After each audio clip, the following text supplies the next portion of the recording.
Good evening, everyone, and welcome to Bobcat Nation, powered by RJ Marketing. Today we're here at home, as usual, getting ready to play against the Southeastern Illinois College Falcons. I'm Bob Ellis, got Mark Wells here, going to be doing play-by-play for us today. How we doing, Mark? Hey, Bob, I'm good. How are you today on Not this too bad. This windy Tuesday? Yeah, keep hold of your papers there. They'll fly out of this window. It's definitely a windy day, but it is beautiful outside.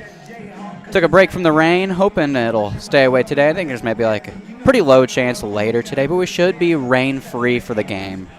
At least that's what we're hoping. Excited for this? Boys are out there, right? Yeah, we're hoping. Boys are out there getting all warmed up. I can see Coach out there stomping on the dirt. He's getting the field ready.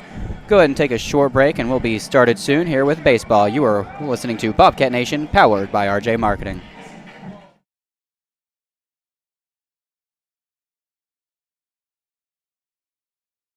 Let Black's Flowers and Gifts in downtown Fairfield make someone smile with some flower therapy. Whether they deserve a high five or need to feel better, a beautiful fresh floral arrangement from Black's will fit the bill. Also check out Black's for that perfect gift. They carry home decor, locally made jewelry, soaps and candles, candy and snack baskets, and balloon bouquets. For flower therapy or gifts for any occasion, see Black's Flowers and Gifts at 310 East Main in Fairfield or call 618-847-7076. Don't let tax season stresses get you down. At FNB Financial Tax and Consulting, they specialize in making tax preparation a breeze. Their team of experts will ensure accuracy and help you take full advantage of available deductions. With FNB Financial, you're not just a client, you're family. Contact them at 618-842-2183 or visit them online at fnbcommunitybank.com. Experience peace of mind with their expert support. Are you looking to continue your education? Look no further than Frontier Community College. Whether you are interested in automotive technology, nursing, graphic arts, fire science, or any of our other programs, Frontier Community College offers an inexpensive way to receive a quality education. For more information, check out iecc.edu/FCC or call us 618-842-3711 to schedule a campus visit or an appointment with one of our academic advisors.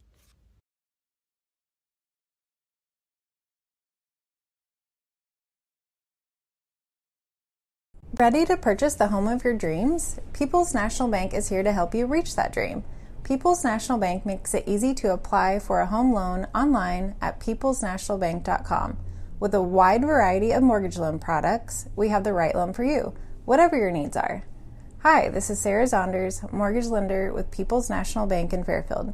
Give me a call or apply online today to get started. People's National Bank, member FDIC, equal housing lender.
Welcome back here to Bobcat Nation, powered by RJ Marketing. I do believe that getting ready to get this game started. I see coaches talking with the officials down there, and we'll be getting ready for the national anthem. So, yeah, going to be getting ready for that.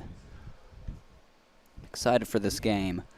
Should be a good one, Bob. Yeah. You've got, two teams not too far, about an hour away. Southeastern Illinois College is in Harrisburg, and they come in to this contest today with an overall record of 12-27. They're 2-16 in Region 24 in the conference. However, the Bobcats doing really well this year. They're 26-13 overall. Wow. And they are 13-5 in the conference as the Bobcats take the field. And Bobcats just recently won. And we'll go more than that here in just a moment. The umpires and the coaches are still talking, and we'll be having the national anthem in a moment. Frontier won April 13th at Kaskaskia. They won a doubleheader from Kaskaskia, 8-2 and 5-4. And Southeastern last game was also April 13th. They played at Shawnee and split a doubleheader. Lost the first game 10-5, won the second game 5-4. So this will be an interesting game with the wind today, Bob. Coming from the south, blowing into the south, it's going to be hard to hit one out of the park unless you go down left field area here. Yeah, last game I watched the Bobcats play here, we had quite a few home runs that game. I'm trying to think. I'm pretty sure Pierce, I think he hit 2 or 3 that game, I believe. I could be wrong, but that sounds right. Right. Had a really good game. Well, the pitchers for this duo today for the Bobcats will be Sam Sandy. He's coming in, Bob, with a record. And let me pull it up here real quick here. He's coming in with a record, I believe, of 3-0 so far on the year for the Bobcats. So some good pitching from Sam, as hopefully he'll pick up his 4th win here this afternoon. And pitching for Southeastern Illinois College, the Falcons, will be Bryce Cape. Bryce Cape will be pitching this afternoon. He'll be wearing number 34.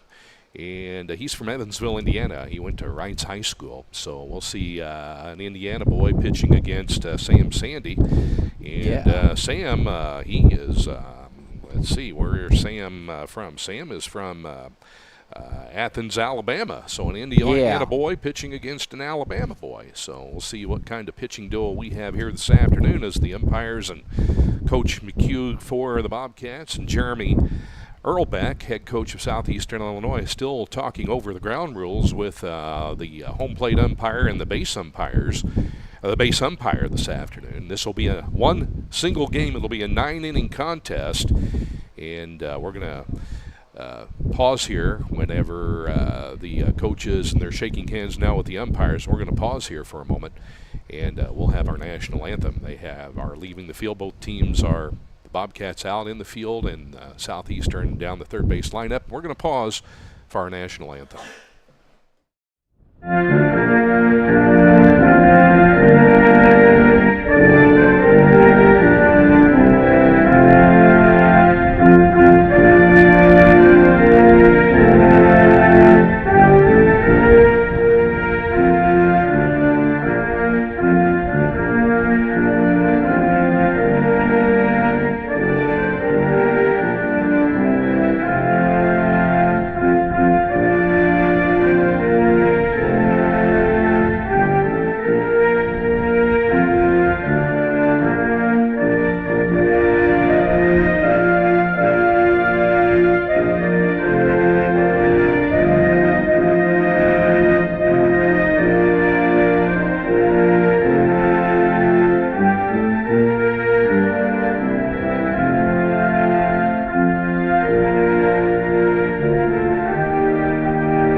As our national anthem just performed here at FMB Field, and running down the lineups for this afternoon, Bob. First off for Southeastern, they will be led off by shortstop John Keebler. Batting second will be second baseman Carter Hood. Designated hitter will be Austin Jennings. Playing left field, batting in the cleanup spot will be Gavin Lake.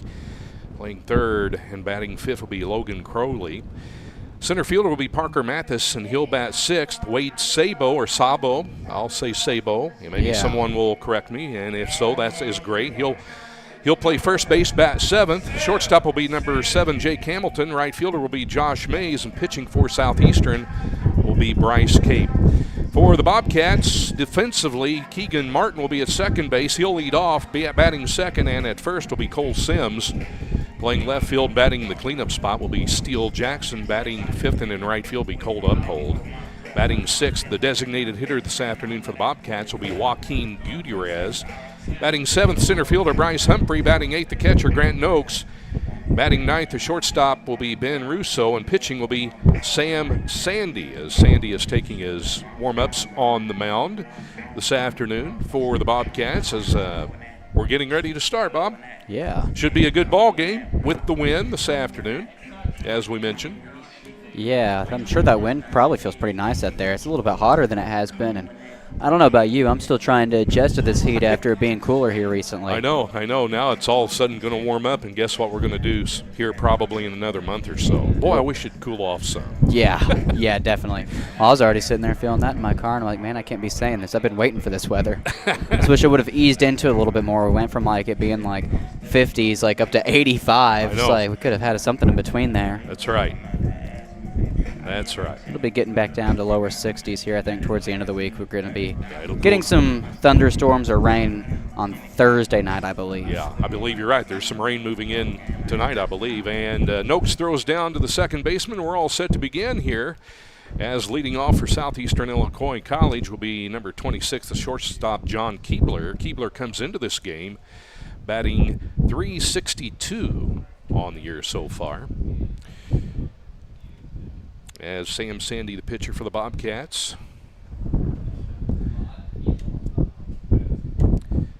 is all set as Keebler steps in, and the first pitch is coming as we begin the game this afternoon here at FNB Field.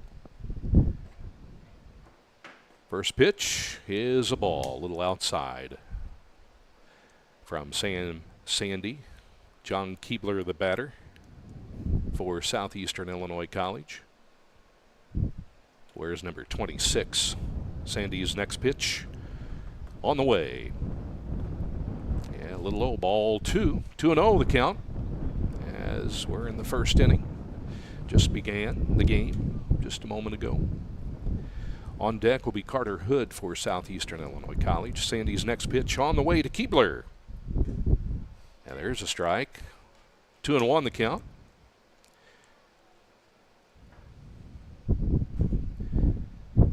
Sam Sandy comes set, working from the windup. And here's his pitch. All outside, ball 3. 3-1 the count. No score. We're just underway here in Fairfield, campus of Frontier Community College. Glad you're with us this afternoon. Next pitch on the way from Sam Sandy to John Keebler. Here it comes. Also, just got a text from Mark Turner. He said, could you mention Sam Sandy will join us on Friday on It's a Beautiful Day in Fairfield along with Ethan Davis. So, yeah, if you want to listen to that, be sure and check out RJ on the Air. It's our second YouTube channel where we talk Fairfield news and we interview people. And, yeah, Sam Sandy and Ethan Davis going to be joining us on Friday for that. 3-2 the count as he fouled off the last pitch down the third baseline, and he picks up a walk here. So, Keebler, balls on bases from Sam Sandy. Keebler walks down to first. That brings up number 24, the second baseman, Carter Hood for Southeastern Illinois College. Carter Hood coming in batting .372 for the year for the Falcons. Southeastern Illinois College out of Harrisburg. Keebler takes his lead at first. Sandy looks over, and the pitch on the way. There's a fly ball to center field. Steele Jackson going back. He's under it, and he makes the catch. Good catch. Easy catch. As Keebler advances back to first base. So one down. Now bring up the designated hitter, number 19, Austin Jennings. Austin Jennings, a freshman at Southeastern. He's batting .273 for the year. He's a left-handed batter. Lefty versus lefty. Sam looks in to catcher Grant Noakes for his sign. As Keebler takes his lead over at first, Sam looks over at Keebler. Here's his pitch. There's a hit.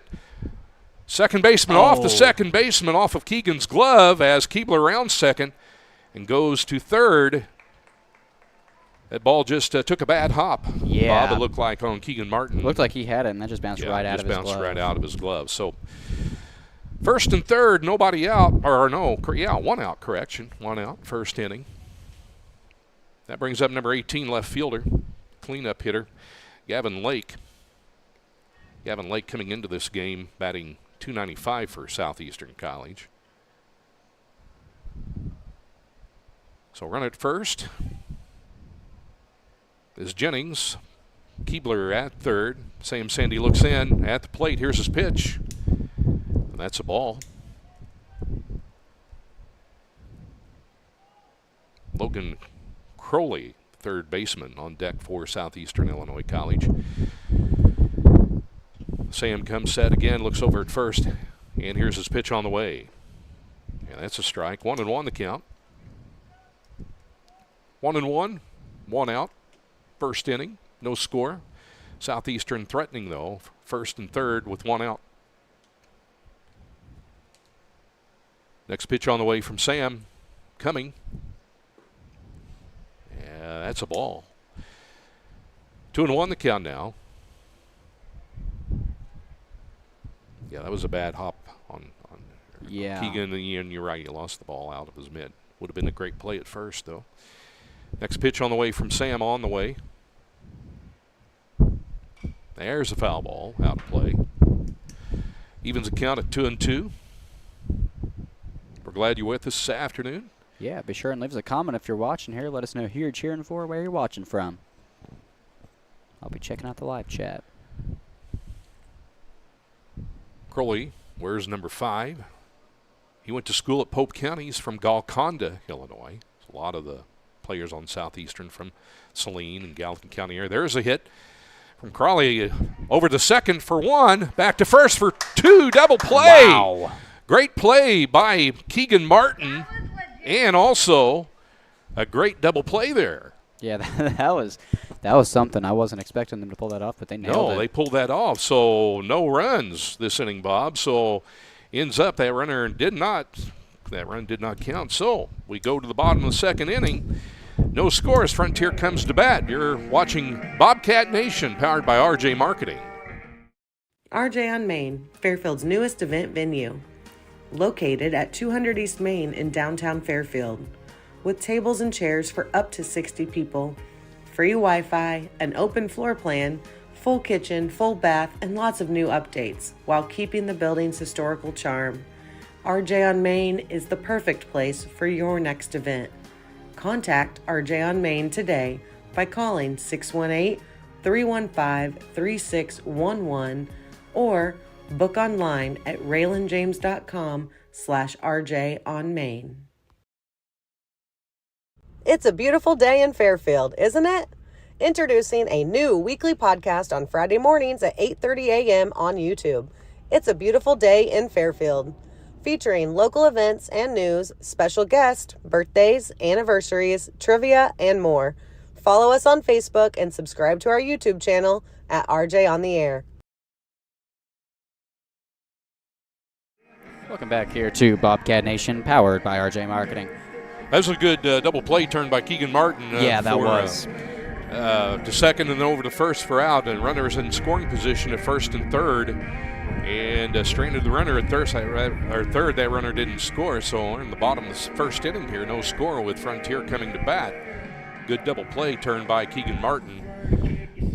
No doubt on that double play. Yeah, that was an incredible play by the Bobcats. Yeah. Really glad they were able to pull that off. Bryce Cape will be pitching for Southeastern Illinois College. Bryce Cape, a sophomore. He comes in with a record of 3-0 as well. I'm sorry, 0-3. 0-3 for Bryce Cape. Earned run average that he has a whopping 1350 here. So we'll see how Bryce stacks up against the Bobcats here, as it'll be Keegan Martin, Cole Sims, and Pierce Bowerly. 1-2-3 here in the bottom of the first inning, no score. Defensively for Southeastern Illinois College, Keebler at shortstop, Hood at second, Gavin Lake in left field, Crowley at third base, Mathis the catcher, Sabo at first base, shortstop is Hamilton, and the right fielder Josh Mays. And stepping into the batter's box for Frontier is second baseman Keegan Martin, as we'll see what Keegan can do against Bryce Cape here. Keegan Martin batting .315 for the year. First pitch on the way, and that's a strike.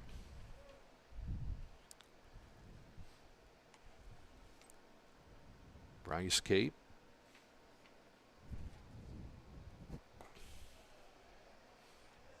That's a ball. 1-1 the count. Bryce Cape wears number 34. Bryce went to Wrights High School. He's from Evansville, Indiana. Next pitch on the way from Cape. There's a strike. Yep, their pitcher. Yep, Bryce Cape, number 34. Went to Evansville. Lives in Evansville, Rice High School. Yep.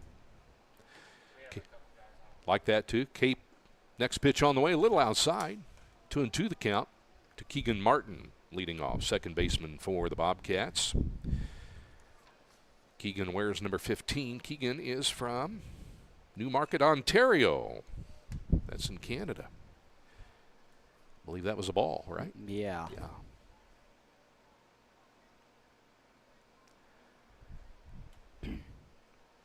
Next pitch on the way from Bryce Cape to Keegan Martin. Here it comes. Now there's a base hit up the middle. Keegan Martin leads off for the Bobcats. Good hit for Keegan. Solid. He stops base at hit. first. They'll bring up first baseman for the Bobcats this afternoon.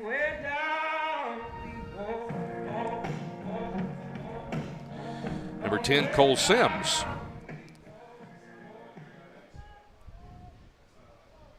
First pitch on the way as Keegan Martin gets his lead. Is a ball a little high.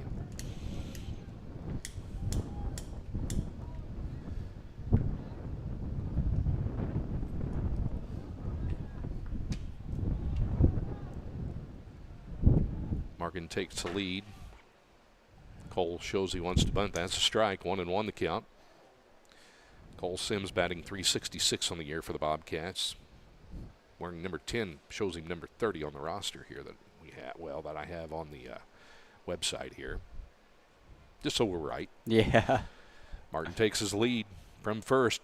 Pitch from Cape. Oh. That's a strike. 1-2 the count now. Cole will have to guard the plate here. With the runner on first, no outs for the Bobcats. Bottom of the first, no score.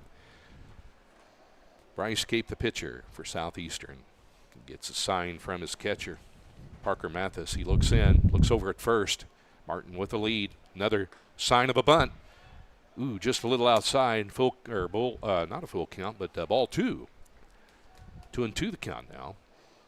Got some comments on the live chat now. Got Linda saying, "Go Bobcats." Sam Sandy's family watching from Tennessee today. Awesome. Thanks for watching. Then got Patty saying, "Mama and Papa John Cole Sims Sandy squares are the watching." bunt, and he fouls. And he strikes out. Oh. On a bunt attempt, leaving Martin down at first. So 1 out. That'll bring up the third baseman, Pierce Bowerly. Pierce wearing number 36 for the Bobcats. Pierce coming into this game, batting .397, right-handed batter. 4 home runs on the year. Be nice to see him hit one out here to left field, Bob, with that win. Martin takes the lead over at first. Throw over by Cape. And Keegan is back.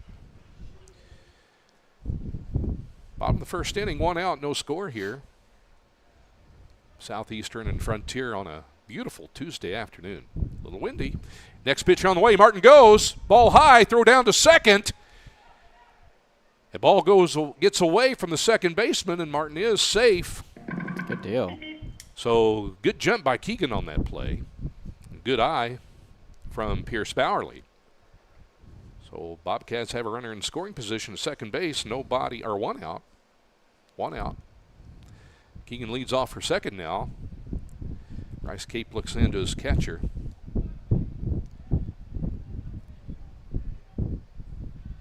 Pitch on the way. And that's a ball. So 2-0.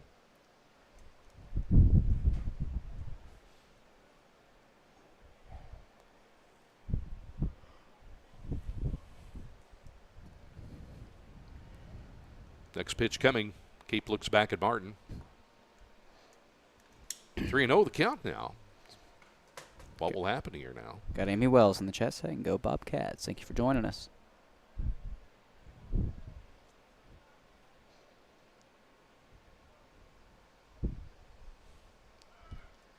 Martin takes off for third. No problem there, and Pierce Bowerly walks. So it'll be first and third with one out for the Bobcats, and that's going to bring up left fielder number 14, Steele Jackson. John Keebler is playing shortstop this afternoon. I had him at second base. So Steele Jackson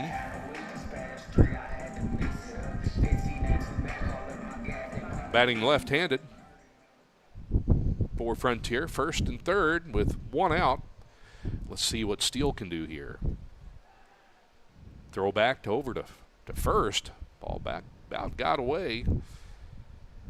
Maybe with a little help from the wind. Steele coming into this game batting .340. 5 home runs on the year for the Bobcats. Bryce Cape, the pitcher, looks over. Pitch on the way. And there's a shot down the third base line, but foul. And Keegan Martin over there. I think it kind of surprised him a little bit, coming right at him. No balls, one strike, one out. First and third for the Bobcats, threatening to score here in the bottom of the first. Next pitch on the way. Ball a little low in the dirt. So 1-1 the count on Steele Jackson. Steele, a redshirt sophomore, I believe. Steele wears number 14 for the Bobcats. Bryce Cape looks in. The pitch on the way. Ooh, just a little outside. Ball 2. Steele from Hamilton, Indiana. Nice to have all of our viewers out of state watching as well. We have a lot of local viewers as well. Thanks for tuning in. Next pitch on the way from Cape. That's high. So he's danger of walking Steele Jackson here. 3-1 the count. One out, bottom of the first. Frontier threatening to score here. Running on first and third. Let's see what Steele can do. Next pitch on the way. There's a hit to the third baseman. Over to second for one. Over to first. Double play. So the Bobcats do not score the runner from third. So as we head into the top of the second inning, here at FMB Field on the campus of Frontier Community College, it's Frontier nothing and Southeastern Illinois College nothing. You're watching Bobcat Nation, powered by RJ Marketing.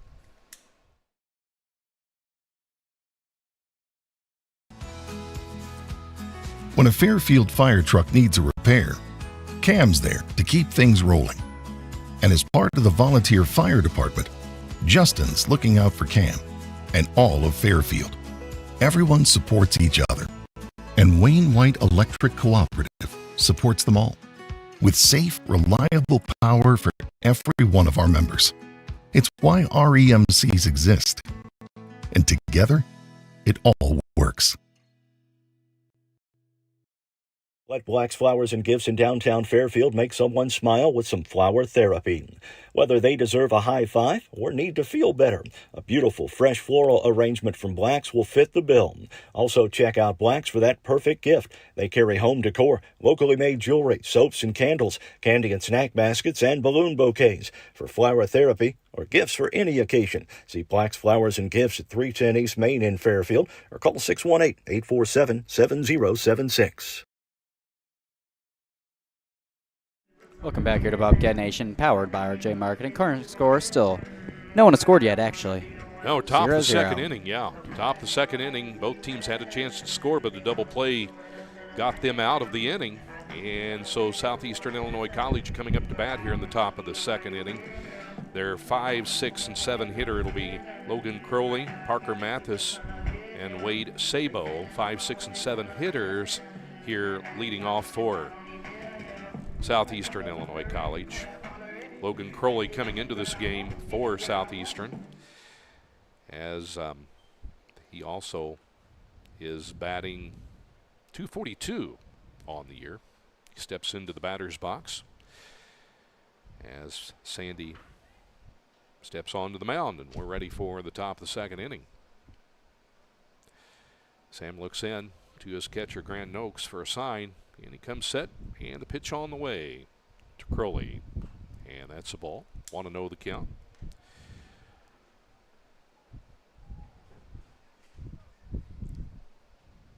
Wind does feel good, Bob. We can talk about that all day up here, you know. Nice breeze. Got the air conditioner on back here, but yeah, they're keeping it cool in here for us. Yep. I appreciate There's it. a foul ball down the left field line. 1-1 the count, out of play. Did you see that ball when it took off the bat, how that wind took it? Yeah. Just goes to show you how strong the winds are from the south here this afternoon. Powerful. Yeah. 1-1 the count. No score in the top of the second inning between Frontier and Southeastern. Sam Sandy comes setting the pitch on the way, and that's a strike. 1-2 the count on Logan Crowley, the third baseman for Southeastern. Now he's got to protect the plate here. Parker Mathis on deck, center fielder for the Falcons. Sam looks in to Grant Noakes for his sign. He comes set, and here's the pitch on the way. Swing and a hit to Keegan Martin, the second baseman, over to Cole Sims, and that's an out. So easy out. Easy out. One down now here in the top of the second, and that'll bring up your center fielder for Southeastern, Parker Mathis. Parker Mathis coming into this game this afternoon. A freshman. He's hitting .324. 71 at-bats on the season so far for Parker Mathis, center fielder. Left-handed batter as Sam Sandy, the pitcher, comes set. And here we go. A swing and a miss. Strike one. Southeastern Illinois College, the Falcons out of Harrisburg, Illinois. They feature a lot of players from Southern Illinois, Hardin County, Murfreesboro, Pope County, Elizabethtown. Next pitch on the way. Little ball outside.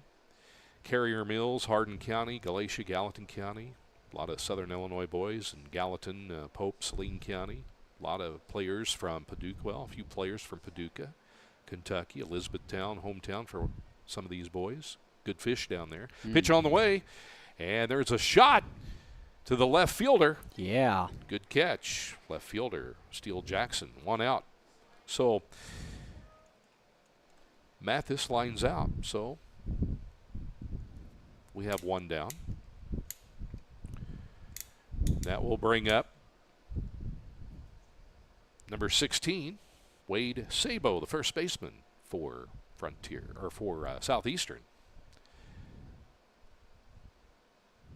Sandy for Frontier comes set, and there's another hit to the second baseman, Keegan Martin, over the Cole Sims first. There you go, 1, 2, 3. Here we are. Good defense by the Bobcats. Yeah.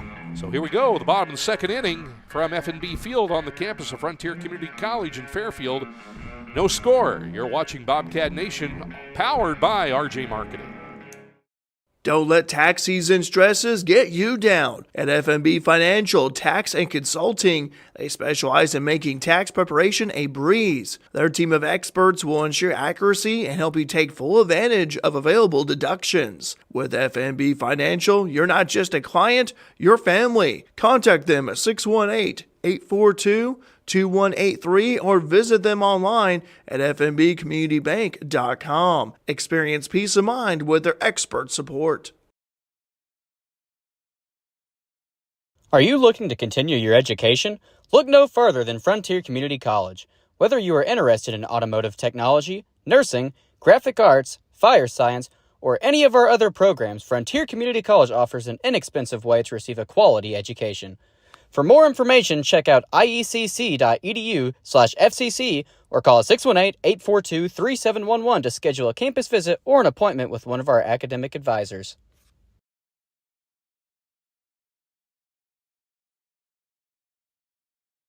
Welcome back here to Bobcat Nation, powered by RJ Marketing. I want to take a moment to thank all of our sponsors. We got Black's Flowers and Gifts, FMB Community Bank, Frontier Community College, People's National Bank, RJ on Main, RJ on the Air, and Wayne White Electrical Co-op. We appreciate everyone that is part of Bobcat Nation here. as it'll be our 5, 6, and 7 hitter. It'll be Uphold, Gutierrez, and Humphrey for Frontier. And I should let our viewers know this is the first meeting between these two teams this year. They'll play a doubleheader next Tuesday in Harrisburg at Southeastern College. So Cole Jackson, he steps up to the plate. Or I'm sorry, who did I say? Colt Jackson, Colt Uphold. He could go by a Colt Jackson. Next pitch on the way to Uphold. And there's a hit to the second baseman. Good play by Hood over to first. And one down. So Colt Uphold grounds out to the second baseman. That'll bring up our designated hitter this afternoon, Joaquin Gutierrez, who is our designated hitter, freshman for Frontier Bobcats. Joaquin coming in, being the designated hitter today. Bats left-handed. First pitch on the way from Cape, and that's a strike. One out here in the bottom of the second inning. No score between Frontier. Cape working fast here. Next pitch on the way, and there's a swing and a miss by Gutierrez. And the umpire is going to get the ball and throw it back to Bryce Cape, the pitcher. So he's quickly in the hole, 0-2 the count here. Have to guard the plate here. Bryce Cape looks in to his catcher, Keebler. Pitch on the way, and that's a ball. 1-2 the count on Joaquin Gutierrez, the DH for the Bobcats this afternoon. Pitch on the way, and there's a hit to the shortstop. He bobbles it. He bobbles it again. Gutierrez reaches first. Throw gets away from the first baseman, Sabo. So Gutierrez reaches. They give him an error on that, I wonder? Or a wild throw. He wouldn't have been able to make the play on that, I don't think. Yeah. So Gutierrez at first. He's the runner on first with one out, and that brings up number 5, Bryce Humphrey, the center fielder for the Bobcats. As Gutierrez will take a lead from first. Bryce Cape now has to work from the stretch here. Looks over and the pitch on the way. Ball way outside. 1-0 the count. One out. Bottom of the second, no score. Bobcats have Joaquin Gutierrez, the runner at first. Throw over, and he's safe.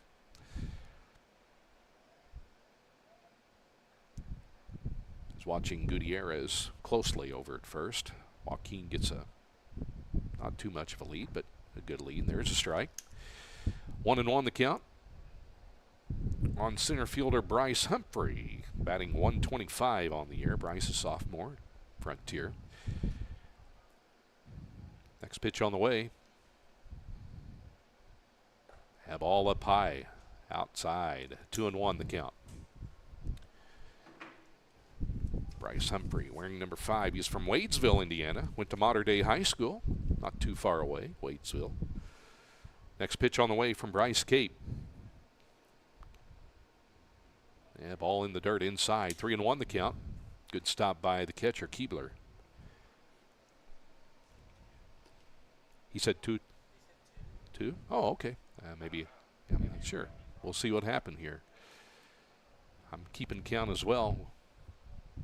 Yeah, the pitch on the way. And that's a strike. So it should be. Is it 3-2, 2-2? I never saw his hand there. So looked like he was going to walk. So it looks like a full count here. So we'll see what happens with Gutierrez at first. Pitch on the way to Humphrey. And there's a pop fly. Oh. Right fielder. Under it. That's Josh Mays. He has it. He has the ball for the out. Good catch as Gutierrez gets back in to first. So with 2 down, that'll bring up number 20. That'll be your catcher, Grant Noakes. Grant coming into this game this afternoon with the batting average of .271 with 1 home run.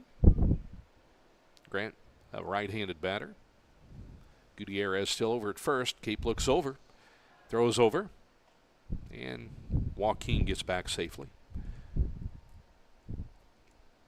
Bottom of the second, no score. 2 outs for the Bobcats.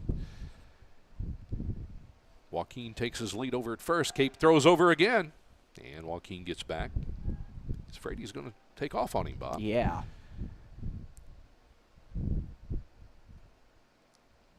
Joaquin gets a little bit more of a lead over there at first. Pitch on the way, and that's a strike. Strike one to catcher Grant Noakes, who wears number 20 for Frontier. Sophomore at Frontier Community College. They're over again. Cape's really worried about Joaquin over there. Joaquin officially has his uniform dirty today. Next pitch on the way, and that's a ball. 2-0 the count. With this wind blowing out there and blowing the dirt, you're not going to keep your uniform clean on a day like this. No way. Bryce Cape, the pitcher for Southeastern, looks over at Joaquin Gutierrez with the lead over at first for Frontier. Pitch on the way, way high to Grant Noakes.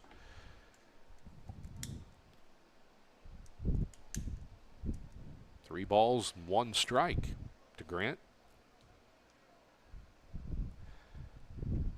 As the pitch on the way from Bryce Cape into Grant Noakes. And that's a ball. So ball four. So 2 men on, 2 outs for the Bobcats. That'll bring up the shortstop this afternoon, number 25, Ben Russo. Ben hitting .277 for the year for the Bobcats. He's a freshman. Ben, he is from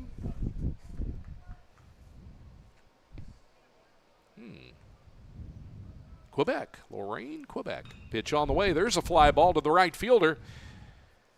Mays under it, and he has it for the out. So 2 men left on base for the Bobcats. So as we head into the top of the third inning here at FMB Field on the campus of Frontier Community College, it's no score between the Bobcats and the Falcons. You're watching Bobcat Nation, powered by RJ Marketing.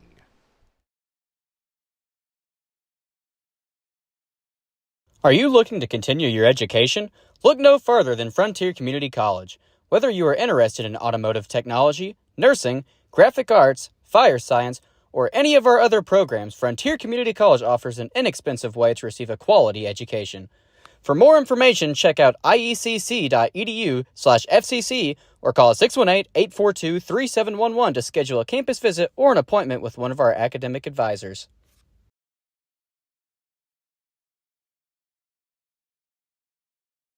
Ready to purchase the home of your dreams? People's National Bank is here to help you reach that dream.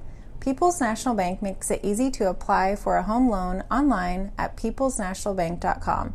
With a wide variety of mortgage loan products, we have the right loan for you, whatever your needs are. Hi, this is Sarah Zonders, mortgage lender with People's National Bank in Fairfield. Give me a call or apply online today to get started. People's National Bank, member FDIC, equal housing lender.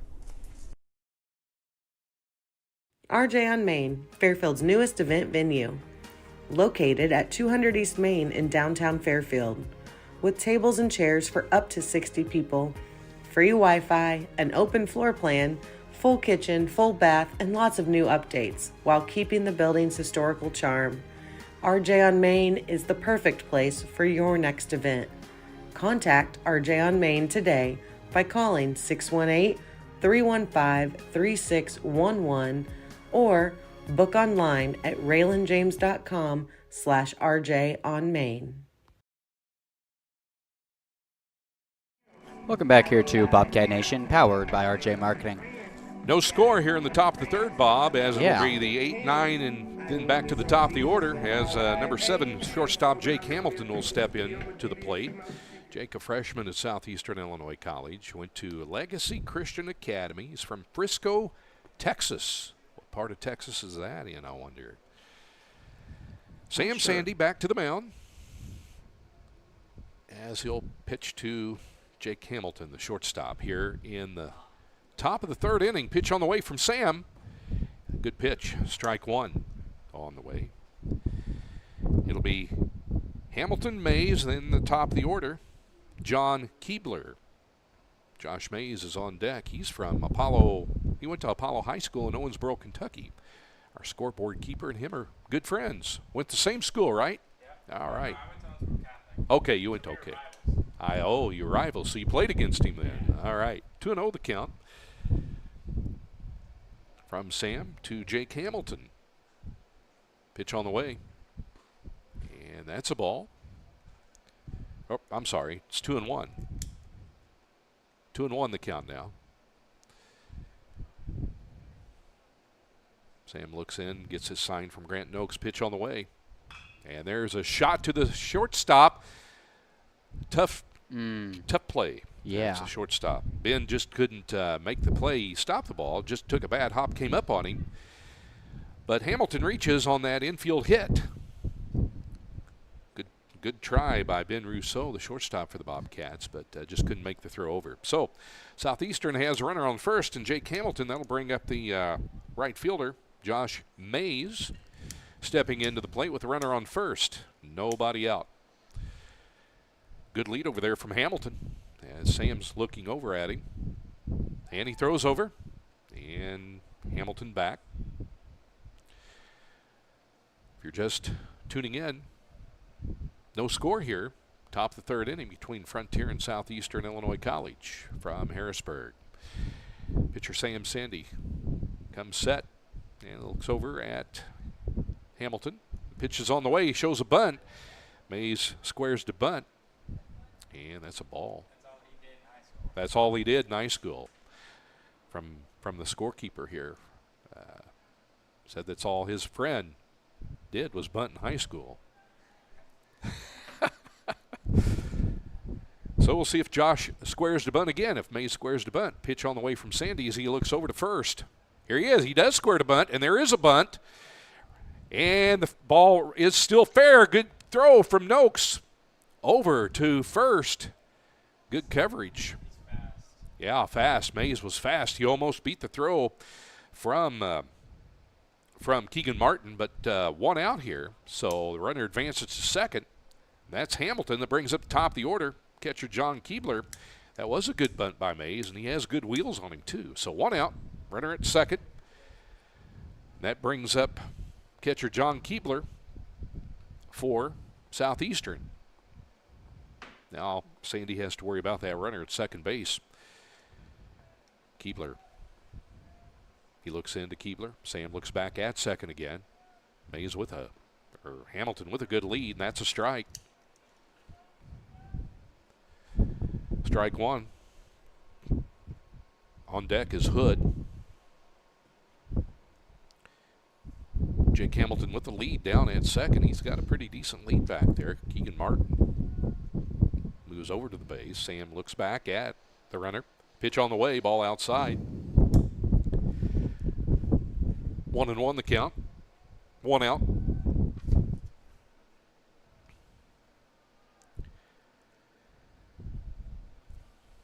No score here. Top of the third. Sam Sandy looks back at the runner at second. Here's his pitch coming to Keebler. Swing and a miss. Good pitch by Sam there. 1 ball, 2 strikes. Keebler now has to protect the plate or in danger of getting the second out here.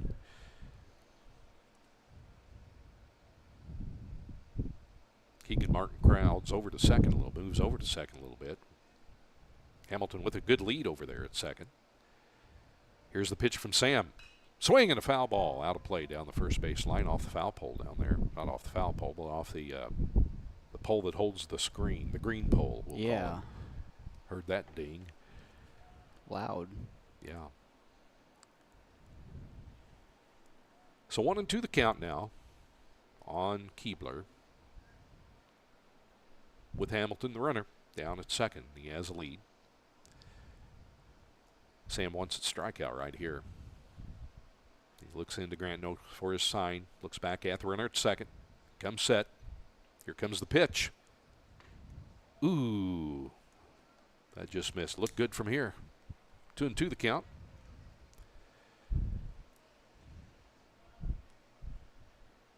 One out. Let's see what Sam can do here. Here's the pitch on the way from Sam. Sandy. Strike 3. Struck him out. Wow. Good pitch from Sam on the outside corner there. There you go. That was a big strikeout for Sam, Bob, no doubt. 2 down Yeah. now. You know, you can't take that third strike like that. You at least have to attempt to swing at it. But Yeah. Keebler he took the strike, and he is back in the dugout now. So that brings up your second baseman, Carter Hood, for Southeastern Illinois College. If he can get on, it'll bring up the designated hitter, Austin Jennings. So Hamilton's still down to second base here with 2 outs. Be nice to see Sam get Carter Hood here. Sam looks back at the runner at second. Comes set. Looks back again. Looks again.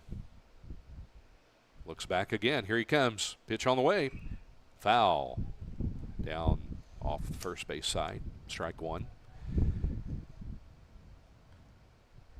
This is a big out right here if he can get him, Bob. This will big out. Love to see it happen. Austin Jennings on deck for Southeastern if Hood can do something here for Southeastern. Sam Sandy has a no ball, 1 strike count on Carter Hood. Pitch on the way, and that's a ball. 1-1 the count.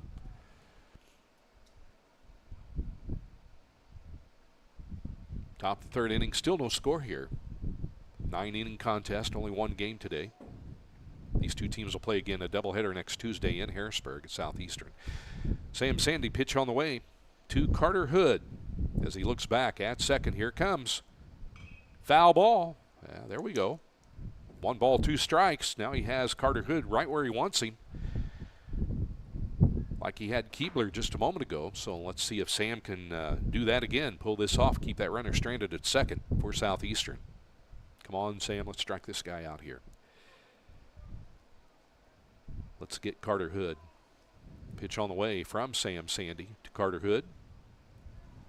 Here it comes. Swing, and there is a drive to the left fielder, Steele Jackson. He's under it, and he has it. So there you go as Carter Hood flies out to Steele Jackson left field. So that's going to do it for the 3rd inning as we head into the bottom of the 3rd inning. Still no score. You're watching Bobcat Nation here on RJ Marketing, powered by RJ Marketing. It's a beautiful day in Fairfield, isn't it? Introducing a new weekly podcast on Friday mornings at 8:30 a.m. on YouTube. It's a beautiful day in Fairfield, featuring local events and news, special guests, birthdays, anniversaries, trivia, and more. Follow us on Facebook and subscribe to our YouTube channel at RJ on the Air.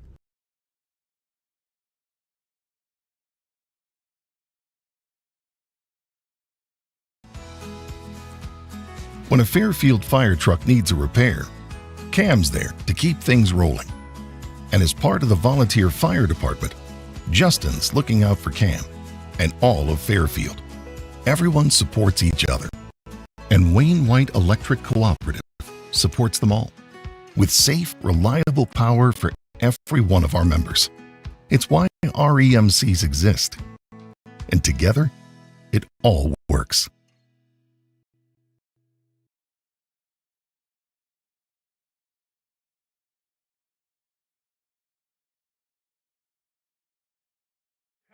Welcome back here to Bobcat Nation, powered by RJ Marketing.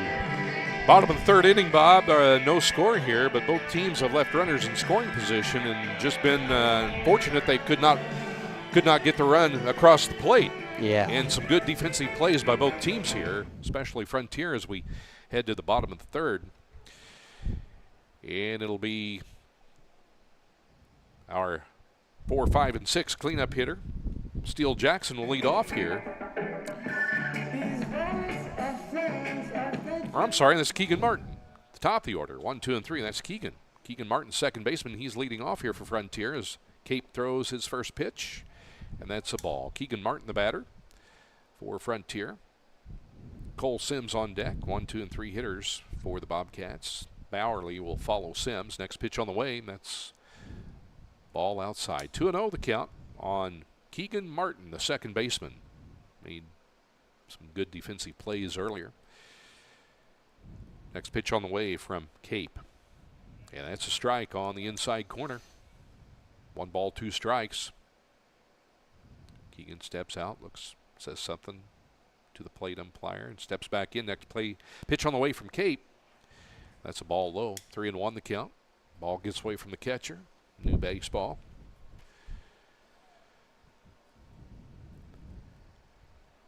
Cole Sims on deck for Frontier.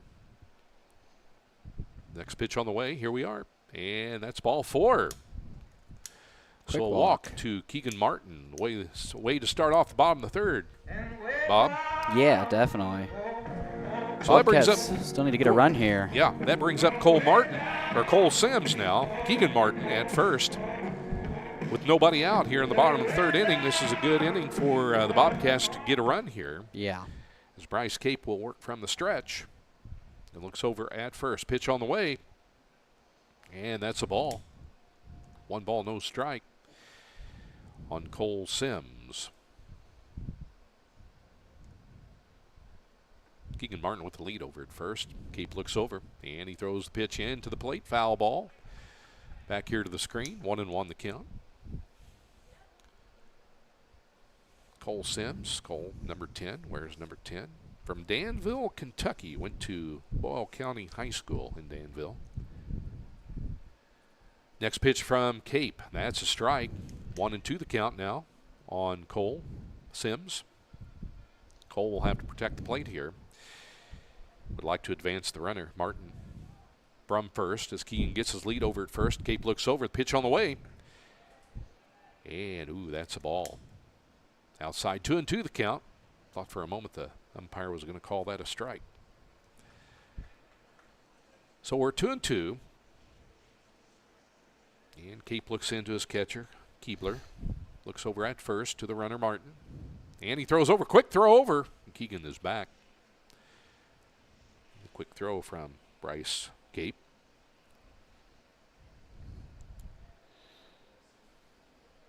Keegan with his lead over at first. Cape's looking over again. Now here's the pitch to the plate. That's ball outside, so full count. So Keegan will be running on this pitch. It's 3-2. Full count here on Cole Sims. Here's the pitch. There's a foul ball. Now Keegan didn't run. Foul ball. Foul out of play.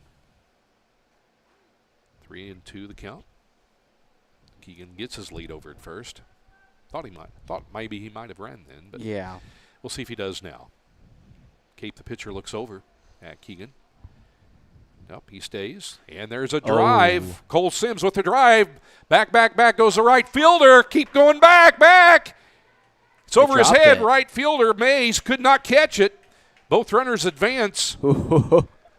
I couldn't tell if he was going to catch that one or not. I could not. Mays kept going back. And, if the wind wasn't coming out of the south, I think he may have had a home run over Oh, I that think one. so, too. No I doubt really about thought it. it He was really gone. got a hold of that one. So a double for Cole Sims. So second and third with nobody out for the Bobcats. A perfect opportunity here for them to get a run. This is looking good. With Pierce Bowery on as the batter now for the Bobcats. So let's see what Pierce can do here. Batting .397.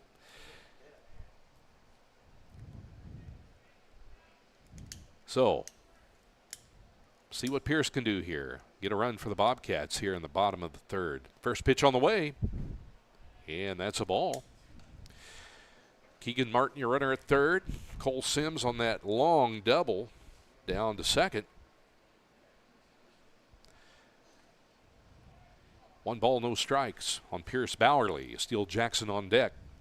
Pitch on the way. Check swing. And he went around. 1-1. He wanted to pull back, but went too far. 1-1 the count. Nobody out. Bottom of the third. Frontier threatening to score here. Let's see what Pierce Bowerly can do. As Bryce Cape, the pitcher, looks in. Pitch on the way. That's a ball outside. 2-1. Bobby's having a little bit of trouble here now. Mm-hmm.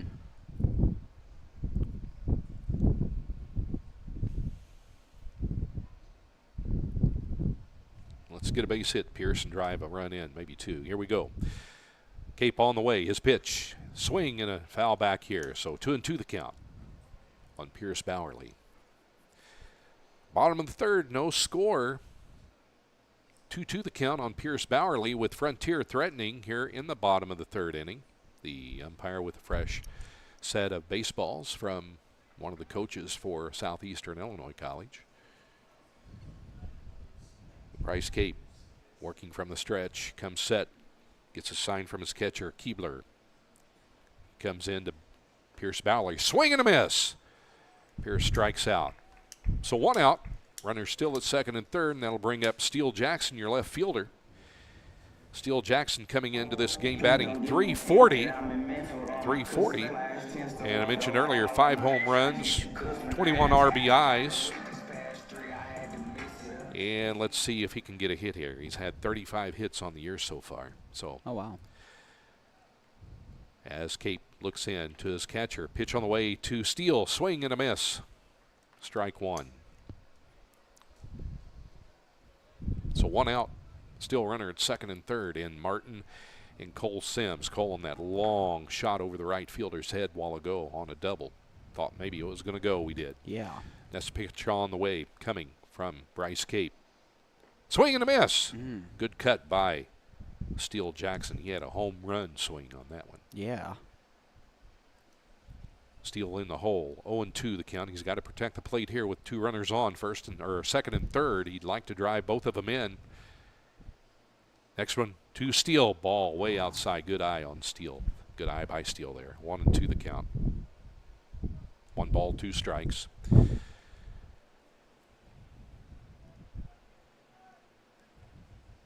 As Martin leads off of third, Cole Sims from second. Bryce Cape comes set. Here's his pitch. Swing, and there's a pop fly. It might get out of play. Catcher and the third baseman going back. It does. Bounces off the dugout. So the catcher will throw a new ball back to the pitcher. So Steele Jackson still alive here with a 1-2 count. And the runners at second and third. Beautiful Tuesday afternoon here at FNB Field on the campus of Frontier Community College. We're glad you're with us. I'm Mark, and that's Bob. Yeah. Bryce Cape, the pitcher. He looks in, gets his sign, comes set. Worried about the runner. Ball way outside. 2-2 the count.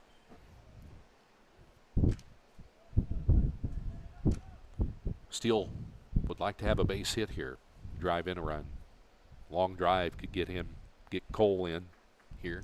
Could drive him in on a long base hit. Here we go. Pitch on the way, and there's a swing, and there's a shot to the third baseman. He's going to come home. Slide by Keegan Martin. He's going to be out. Third baseman came home as Crowley, he threw it to Keebler. Perfect tag, and he got Keegan Martin out at home plate. However, Steele Jackson reached first base, so we have runners at first and third now with 2 out. And the batter is Colt Uphold. So let's see what Colt can do here. See if Colt can drive in a runner. Colt with 22 RBIs this year. Pitch on the way, and that's a ball. 1-0 the count. Just got a comment from Derek Dunn saying, "Hi guys, just tuned in. We are excited about the new sidewalk being built behind Cox Hall and near F&B Field. Hey, Double D. Didn't know we were getting a sidewalk. That will Now be you nice." do. Next pitch on the way, and that's ball low. 2-0 the count. It's going to be over there, huh? Oh yeah, I see them building that now. Well, yeah. I didn't realize they'd already started. Where do the students now park? Anywhere you can find, right? Okay, down there. Okay, down. Yeah. Next pitch on the way, and there's a foul out of play. Yeah, 2-1 the count. Gotcha. That'll be nice when he gets you a sidewalk built over there, no doubt. First and third, 2 outs. Colt Uphold, the batter. 2 balls, 1 strike count on Colt. As Bryce Cape, the pitcher, looks in. Pitch on the way. Swing and a miss.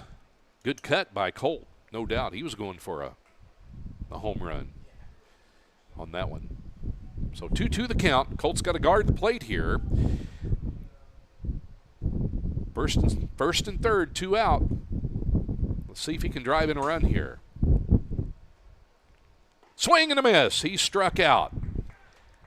So, 2 men left on base with stranded 2. So as we head into the top of the 4th, no score from FNB Field between Frontier and Southeastern Illinois College. You're watching Bobcat Nation, powered by RJ Marketing.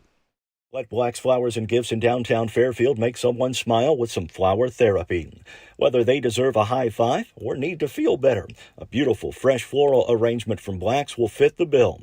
Also check out Black's for that perfect gift. They carry home decor, locally made jewelry, soaps and candles, candy and snack baskets, and balloon bouquets. For flower therapy or gifts for any occasion, see Black's Flowers and Gifts at 310 East Main in Fairfield or call 618-847-7076. Don't let tax season stresses get you down. At FNB Financial Tax and Consulting, they specialize in making tax preparation a breeze. Their team of experts will ensure accuracy and help you take full advantage of available deductions. With FNB Financial, you're not just a client, you're family. Contact them at 618-842-2183 or visit them online at fnbcommunitybank.com. Experience peace of mind with their expert support. Back at FNB Field on the campus of Frontier Community College, no score here as we head to the top of the 4th. Frontier Bobcats had a perfect opportunity to score in the inning, but Cole Uphold struck out, left runner stranded at first and third, so we end the inning going into the top of the 4th here as we're scoreless. Good ball game between Southeastern Illinois College and Frontier Community College. First time Frontier Bobcats and the Falcons, first time these two teams have played this season. They will play again on Tuesday at Southeastern Illinois College. So that brings up the 3, 4, and 5 hitter. The designated hitter, Austin Jennings, will lead off here in the top of the 4th. On deck will be Gavin Lake. And Gavin gets on Logan Crowley as Sam Sandy still pitching for the Bobcats here in the top of the 4th inning. Good ball game here this afternoon. We're glad you're with us. With Sam Sandy working from the stretch. Looks into his catcher, Grant Noakes. And his pitch is on the way to Jennings. Swing and a hit just inside the third base line for Jennings. Bowerly could not come up with it. Jennings rounds first. He heads to second on a double as a good attempt down third baseline by Pierce Bowerly. Pierce just could not get the ball just inside the baseline. The ball was hit. So Jennings gets on with a double to lead off for Southeastern Illinois College here in the top of the 4th. So that'll bring in the left fielder, number 18, Gavin Lake. Logan Crowley on deck for Southeastern Illinois College, followed by Parker Mathis. Sam Sandy pitching. Looks in, looks back at the second base runner, and swing and a bunt. Lake attempted a bunt. He squared around and bunted foul, strike 1. As Jennings will advance back to second base. It was an awesome attempt down the third base line by third baseman Pierce Bowerly. That would have been a heck of a play if he could have stopped the ball, but just inside the third base line, and Jennings was able to get a double out of that. 0-1 the count. Sam Sandy looks in to Gavin Lake. And his pitch is on the way. He squares around to bunt again. Lake fouls this one off again down the first baseline, so he's in the hole, 0-2. I'm sure he'll be swinging away here on this one. He's got to guard the plate.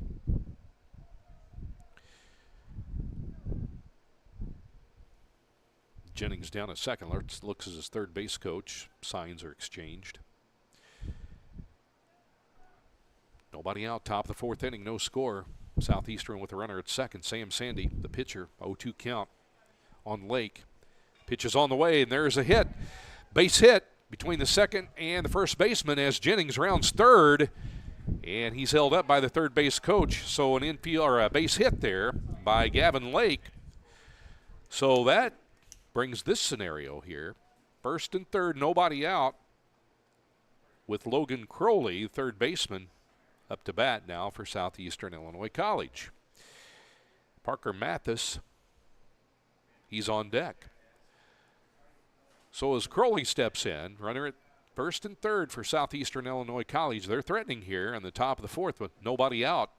We'll see what happens here. Both runners take their lead from first and third. Sam Sandy comes set. And his pitch to Crowley. Swing and a miss. Strike one. Again, we're in a scenario here where we have nobody out, but runners in scoring position. It's happened a couple of times earlier today for both teams. And they could not push runner across. Sandy comes set. Next pitch on the way. Fouled out by Crowley back here. So he's in the hole 0-2. Excuse me. So perfect setup for Sam here to strike out Logan Crowley here to get the first out, keep the runners at first and third. As Sam comes set. Looks into Grant Noakes. His catcher looks over to first. Here's the pitch on the way. Swing, and there's a base hit to the left fielder. Left fielder, it goes off. Steele Jackson takes a bad hit. 2 runs are going to score. Here comes the throw, and he's safe. Runner scores for Southeastern as Gavin Lake scores. So Southeastern jumps on the board and lead 2-0 here in the top of the fourth. Timeout's been called by Southeastern as that hit by Gavin Lake, Logan Crowley was a double. Still nobody out. 2 runs have scored here for Southeastern here in the top of the fourth. And that'll bring up the center fielder, Parker Mathis. Wade Sabo on deck for Southeastern. 2-0 our score. Southeastern with the lead with the runner on second base. Pitch on the way from Sam Sandy. And that's a ball, a little high. 1-0 the count. Crowley goes back to second.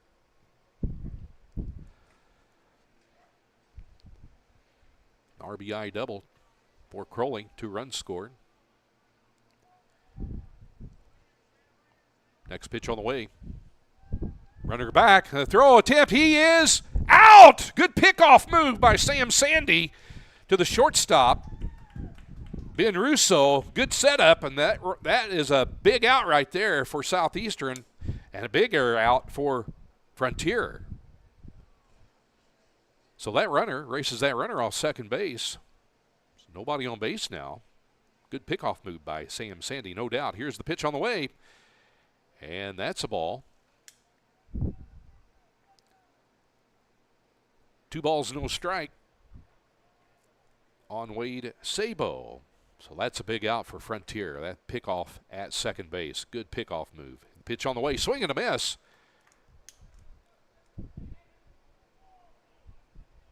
This is Parker Mathis. Wade Sabo is on deck. Yeah, good pickoff move by Sam. Very well initiated between him and Russo. Pitch on the way from Sam Sandy. And that's a strike.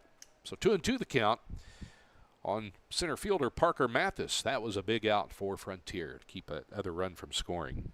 So nobody on, 1 out, top of the fourth, 2-0 Southeastern Illinois College with the lead. Sam's next pitch on the way. Swing and a foul. He foul tipped that. Parker Mathis.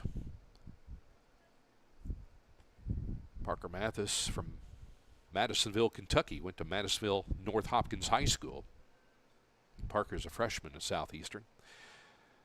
Next pitch on the way. Swing and a miss. Struck him out. Good strikeout for Sam. That's a big out, big strikeout. 2 big outs right there now. Now bring up the first baseman, number 16, Wade Sabo. Playing first base for Southeastern College, batting .215. Wade is a freshman. Pitch on the way. And that's a strike. Wade wears number 16. Wade from Carlisle, Illinois. And he went to Mater Dei Catholic High School. Next pitch from Sam on the way inside. Ball 1.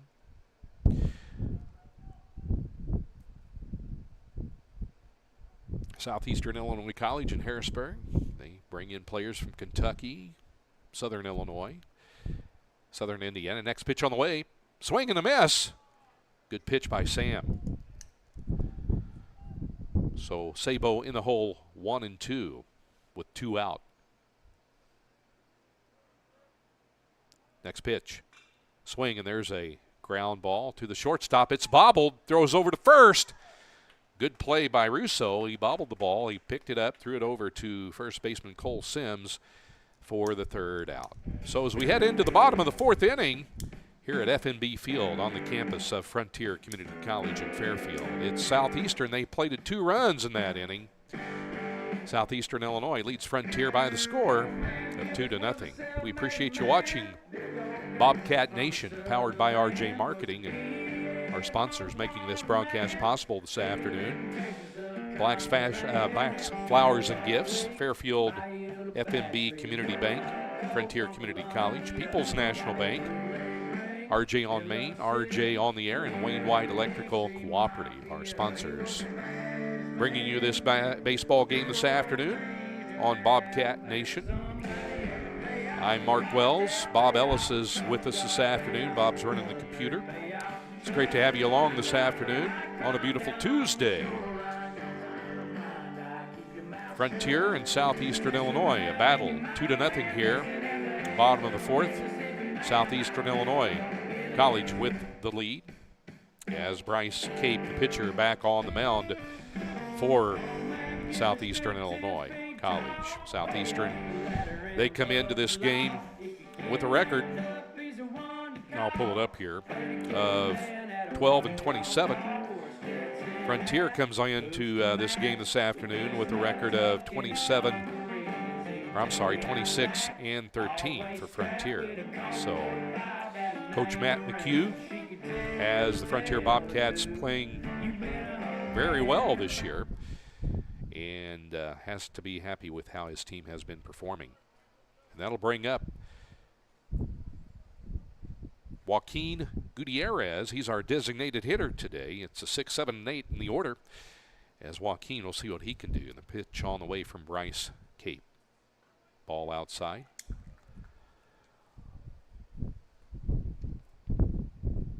Bryce Humphrey is on deck. Next pitch on the way to Joaquin. That swing and a miss.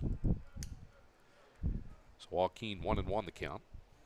Joaquin Gutierrez, a freshman, batting .320. Joaquin's next pitch is ball outside. That ball gets away from the catcher. Joaquin Gutierrez, the designated hitter this afternoon. Joaquin from Columbia. We're glad to have him here at Frontier playing for the Bobcats. And that's ball 3. 3-1 the count. Now on Joaquin Gutierrez, so Joaquin might be able to get a walk here, and that'll bring up Bryce Humphrey. If so, here's the pitch on the way from Cape, and that's ball inside. So Joaquin does get a walk. Good way to start off the bottom of the 4th inning for the Bobcats with Joaquin Gutierrez, the runner, at first base. That brings up our center fielder, Bryce Humphrey. Bryce Humphrey playing center field this afternoon for the Bobcats. Bryce, a sophomore, batting .125. So with Joaquin Gutierrez down at first, the runner, we'll see what he can do here, what Bryce can do. And Joaquin gets a lead. Next pitch on the way from Cape. That's a ball. 1-0 the count.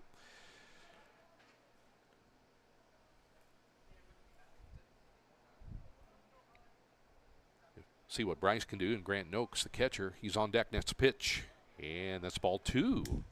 2-0 the count now. Nobody out. Bottom of the 4th inning, 2-0 Southeastern with the lead. This is a 9-inning affair here today at Frontier. Next pitch on the way from Bryce Cape as he comes set. He looks over at first. Here it is, and that's a strike. 2-1 the count. Center fielder,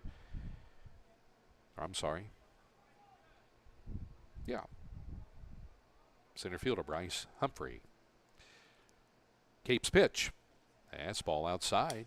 3-1 the count. Nobody out. Runner at first, and Joaquin Gutierrez, as he walked. Let's see what Bryce can do here. Next pitch on the way to Humphrey from Cape. And that's ball 4. 2 straight walks. So here we are. The scenario is first and second. Nobody out. 2 walks in the inning. That's going to bring up catcher Grant Noakes. And coach for Southeastern Illinois College, Jeremy Earlbeck, he's going out to have a word with Bryce Cape to get him to settle down. That's 2 walks in a row from Bryce. He's had a lot of balls on the outside corner. And that's 8 straight pitches, all balls. So he wants to settle down. All the infield is in. They're having a chat, using some strategy here. Nobody out.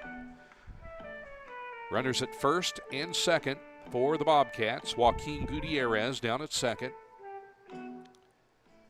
And Bryce Humphrey at first. And that's going to bring up your catcher, Grant Noakes. Grant hitting .271. Let's see if Grant can drive in a run here and get something going for the Bobcats here in the bottom of the 4th inning.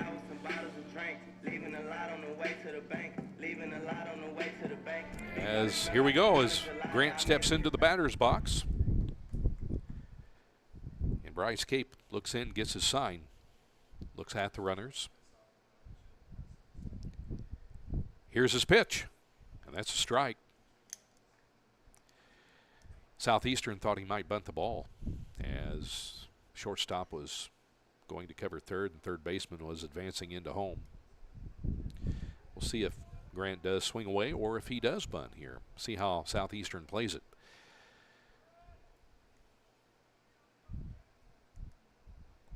Next pitch. That's a strike. Strike to Grant. So 0-2 the count on Grant Noakes here. He's got to guard the plate here with runners at first and second for Frontier. Grant would like to get a base hit here to drive a run in. Nobody out. Cape looks back at second. Pitch on the way. Swing, and there's a hit. It's going to go up the middle. Here comes the runner, Joaquin Gutierrez, throwing to home plate. He's safe. Base hit by Grant Noakes to drive in Joaquin Gutierrez as Bryce Humphrey advances to second. So Frontier gets on the board. Nice base hit by Grant Noakes there. 2-1 the score now. Nobody out. That'll bring up shortstop Ben Russo. Ben could do some damage here in the bottom of the 4th. Ben coming into the game batting .277. Ben would like to add to his RBI total of 22. So let's see what Ben can do here. Bryce Cape still pitching for Southeastern here. As he comes in, looks back at second, and he'll come into with this pitch to Russo. Here's the pitch as Ben squares around to bunt, and he fouls it off. So 0-1 on Ben Russo. Nice base hit by Bryce Humphrey.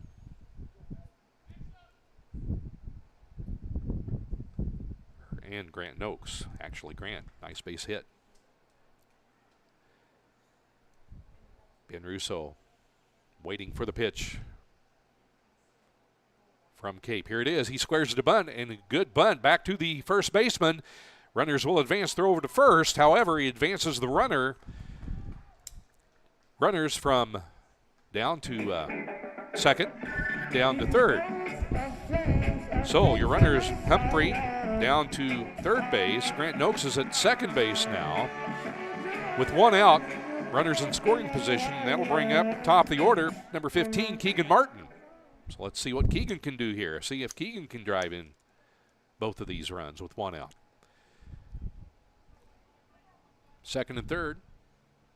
Bryce Cape's pitch on the way. And that is a ball. Want to know the count to Keegan Martin. Keegan would like a base hit here to drive in both of these runs. Give Frontier the lead. 2-1 the score, or at least tie it. 2-1 the score. Pitch on the way from Cape. That's ball outside. Good stop by the catcher, by Keebler. 1 ball, 1 strike, 1 out, 2-1. Our score in the bottom of the 4th. Frontier is threatening here with runners at second and third. Pitch on the way from Cape. That's outside. Ball 2. 2-1, the count.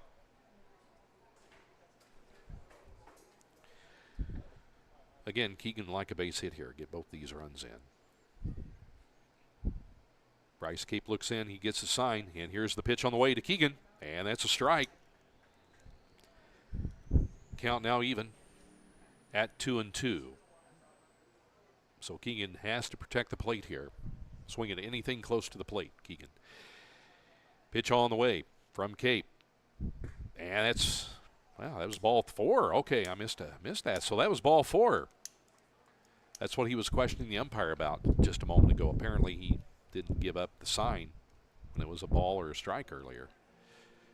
So anyway, bases are loaded. 1 out now, and that brings up Cole Sims, who last time hit a shot. Thought it might get out of the park, but the wind held it up over the right fielder, and he advanced to second base, hit a double. So we'll see what Cole does this one from Keegan. Martin down at first. First, second, and third. 1 out. That was a ball. Next pitch on the way from Bryce Cape.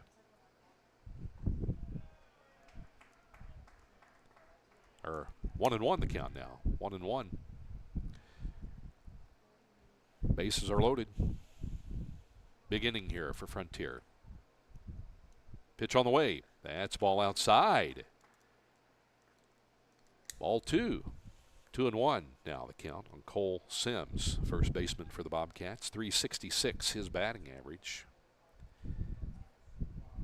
39 RBIs. Well, that's up. That's up now, up to 40 now with earlier. Here's the pitch. Ball 3. So 3-1 our count. Bases are loaded. 1 out. Will he take a pitch here or will he swing away? We're going to find out here in a moment. Bases are loaded. What will Frontier do here? Bryce Cape comes set. And the pitch on the way. He took it. Strike 2, so full count. Now he has to protect the plate. Anything close, got to swing at it. Bases loaded. Pitch on the way to Sims coming from Bryce Cape. Swing, and there's a fly ball to center field. That ball is going back. The center fielder going back. It's over his head. That's going to drive in 2, possibly 3 runs. They're going to wave the 3rd run in. They're going to hold him up. The throw into home. He is safe as Grant Noakes scores as the Bobcats on a double by Cole Sims over the center fielder's head this go-around, this inning. Parker Mathis, he could not get the ball. So the Bobcats pick up 2 runs now, and they lead 3-2 with a runner on third and 1 out. And here comes the pitching coach, or the coach for Southeastern Illinois College. He's going to take Bryce Cape out. He's going to take Bryce out. We're going to see a pitching change here, as Bryce Cape is going to be relieved from pitching. And it looks like number 41 for the Southeastern Falcons will be the new pitcher. And that is going to be Clayton Wright. He's a right-handed pitcher, 6 foot 237 from Glacier, Illinois. So Clayton Wright, number 41, will be your new pitcher for the Southeastern Illinois Falcons, as Frontier has gained the lead on an two RBI double by Cole Sims to drive in 2 runs, as Frontier now leads 3-2 here in the bottom of the 4th inning. As we have this pitching change, as Clayton Wright, number 41, comes in for Southeastern Illinois College here at FNB Field. We want to thank our sponsors this afternoon on Bobcat Nation that make this broadcast possible: Black's Flowers and Gifts, FNB Community Bank, Frontier Community College, People's National Bank, RJ on Main, RJ on the Air, and Wayne White Electrical Cooperative. Your businesses that are bringing this broadcast to you this afternoon on this beautiful Tuesday. We're glad you're with us, and we're glad for all of you that have tuned in to watch this exciting game now between Frontier and Southeastern. Frontier has the lead, and in bottom of the fourth inning, 3-2, as Cole Sims drove in 2 runs with an RBI double. 2 RBIs he gained out of that with an RBI double. This time he drove the ball over the center fielder Parker Mathis's head. Mathis thought he might have it, but he ran and back deep to 400 feet deep. 375 in left field and 330 or 370, that's 375 in left field, deep right, deep center field. That was 400 feet. Just looking at the markers out here, gauging where he was. He drove that ball a long way. So nice RBI by Cole Sims, no doubt. So Clayton Wright, the pitcher, and we'll find out some stats on him as he's warming up. Again, he's from Galatia, Illinois. He's pitching this afternoon. Clayton Wright, he's a sophomore. He's 0-2 on the year with an ERA of 9.64. So we'll see what he does against Pierce Bowerly now, who will come in and bat for the Bobcats with a runner on third base, that being number 15, Keegan Martin. And I believe it's 1 out here in the bottom of the fourth. So Clayton Wright, the pitcher, comes with his pitch to Pierce Bowerly, and that's a strike. Strike 1, bottom of the fourth, 3-2, the Bobcats with the lead. Next pitch on the way, and that is ball high. 1-1 the count. Keegan Martin, your runner down at third base, and down at second base is Cole Sims. That huge double just a few moments ago. Pitch on the way from right, ball 2. 2-1 the count. 2 men on. 3-2, the Bobcats with the lead over the Falcons of Southeastern Illinois College out of Harrisburg. Pitch on the way, and that's a strike. 2-2 the count. 1 out, bottom of the fourth. 9-inning affair here at FNB Field. Pitch on the way, and that's a ball. Full count now. 3-2. Runner at second and third for the Bobcats. Clayton Wright, the pitcher for Southeastern. Here it is, and a swing and a miss. Pierce had to protect the plate there, and he did. He swung and he missed, so he's out. So 2 down now. And that will bring up left fielder Steele Jackson. Steele can do some more damage here for the Bobcats. If he could drive in 1 or 2 of these runs here. First time these teams have faced each other this season. They'll play again Tuesday in Harrisburg. Pitch on the way from right to Steele Jackson. Coming. That's a strike.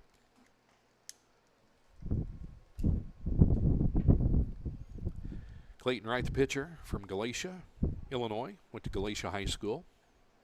Pitch on the way. That's a ball. Good eye from Steele. Up next, if Steele can do something here, uphold. Steele Jackson, the cleanup hitter this afternoon. There's the pitch. There's a swing, and there's a line drive, or not a line drive, pop fly. Left fielder calls for it. Left fielder, Gavin Lake, he catches it, and that's an out. So, Frontier did some damage that inning, scoring 2 runs on a RBI double. 2 RBI double from Cole Sims. As we head into the top of the 5th inning, the Bobcats now have the lead over Southeastern Illinois College by the score of 3-2. You're watching Frontier College Baseball, Bobcats on Bobcat Nation, powered by RJ Marketing, and we want to thank our sponsors this afternoon for making this possible. Black's Fashion, or Black's, it used to be Black's Fashion Flowers, but now it's just Black's Flowers and Gifts. That could be a mouthful, say that fast. Black's Flowers and Gifts. We thank Mark and Tina Turner for that, for their sponsorship of this broadcast. Also FNB Community Bank, Frontier Community College, People's National Bank, RJ on Main, RJ on the air and Wayne White Electrical Cooperative. We appreciate all of our sponsors. We really do on Bobcat Nation. And we have a new pitcher into the game for the Bobcats. And I'll find out who that is. I was watching that and reading our sponsorships a while ago. And sometimes you got to pay close attention, don't you? We appreciate all of our sponsorships, no doubt. 34 is our pitcher. It's Josh Mauney pitching now. I believe that's 34. Josh Mauney, now our pitcher. He's a right-handed pitcher for Frontier College. He comes into this game with a 7.24 ERA, as he'll now be pitching. He took over for Sam Sandy, who pitched a good ball game, but now Mauney, now your pitcher, and he'll face the lineup for Southeastern. The 8, 9, then back to the top of the order. It'll be Jake Hamilton, Josh Mays, and John Keebler for Southeastern here, as Frontier leads 3-2 now here in the top of the 5th inning. As Josh Mauney pitches. Ball a little high into Jake Hamilton, the shortstop. Josh Mays on deck. Mauney's pitch coming. And that's a strike. 1-1 the count.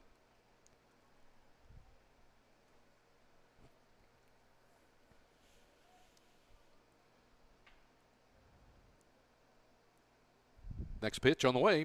Swing and a foul. Out of play. In the hole, 1-2. 1 ball, 2 strikes. Top of the 5th inning. 3-2. Frontier with the lead. Next pitch on the way from Mauney. Little low. Ball 2. 2-2. To Jake Hamilton, the shortstop for Southeastern.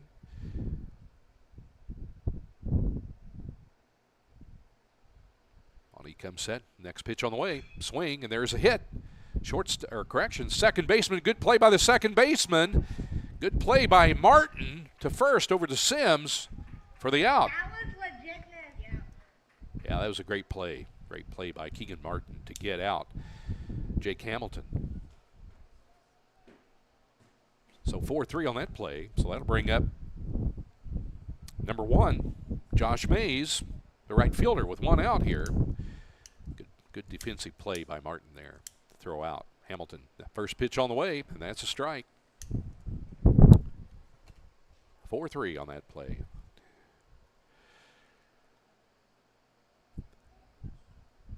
Pitch on the way from Mauney.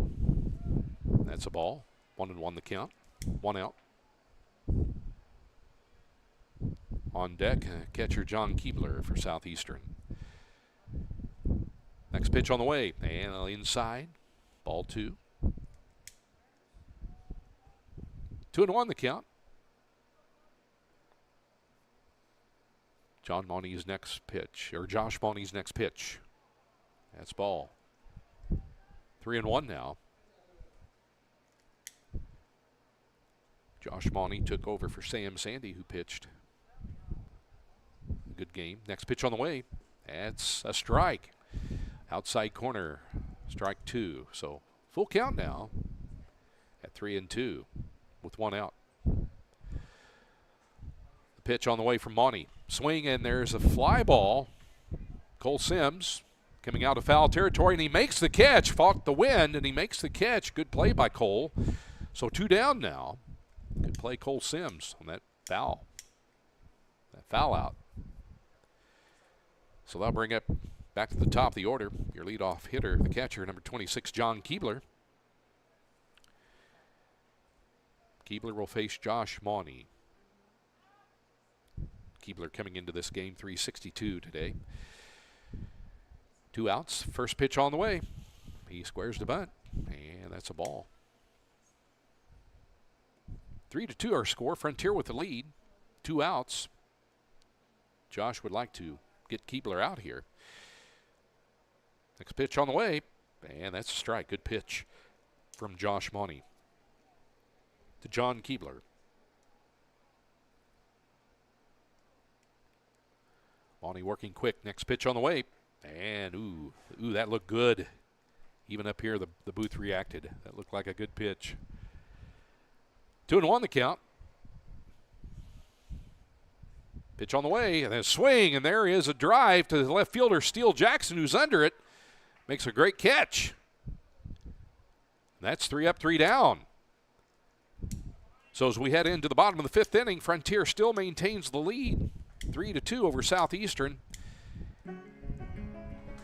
You're watching Frontier Bobcats baseball right here on Bobcat Nation, powered by RJ Marketing, and we want to again thank our sponsors for making this broadcast possible today. Black's Flowers and Gifts, FNB Community Bank, Frontier Community College, People's National Bank, RJ on Main, RJ on the Air, and Wainwright Electrical Cooperative.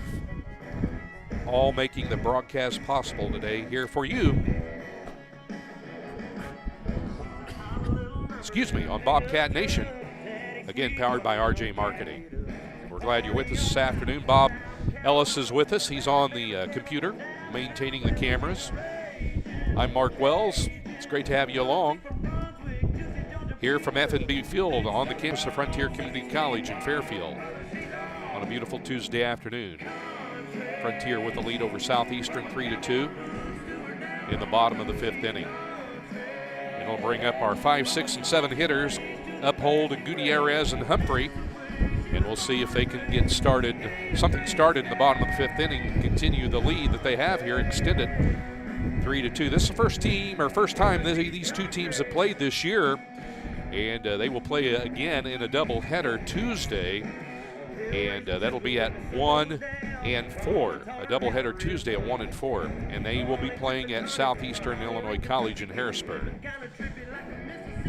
Still on the mound for Southeastern is Clayton Wright, right-handed pitcher. He's 6 foot 237 from Galatia, Illinois.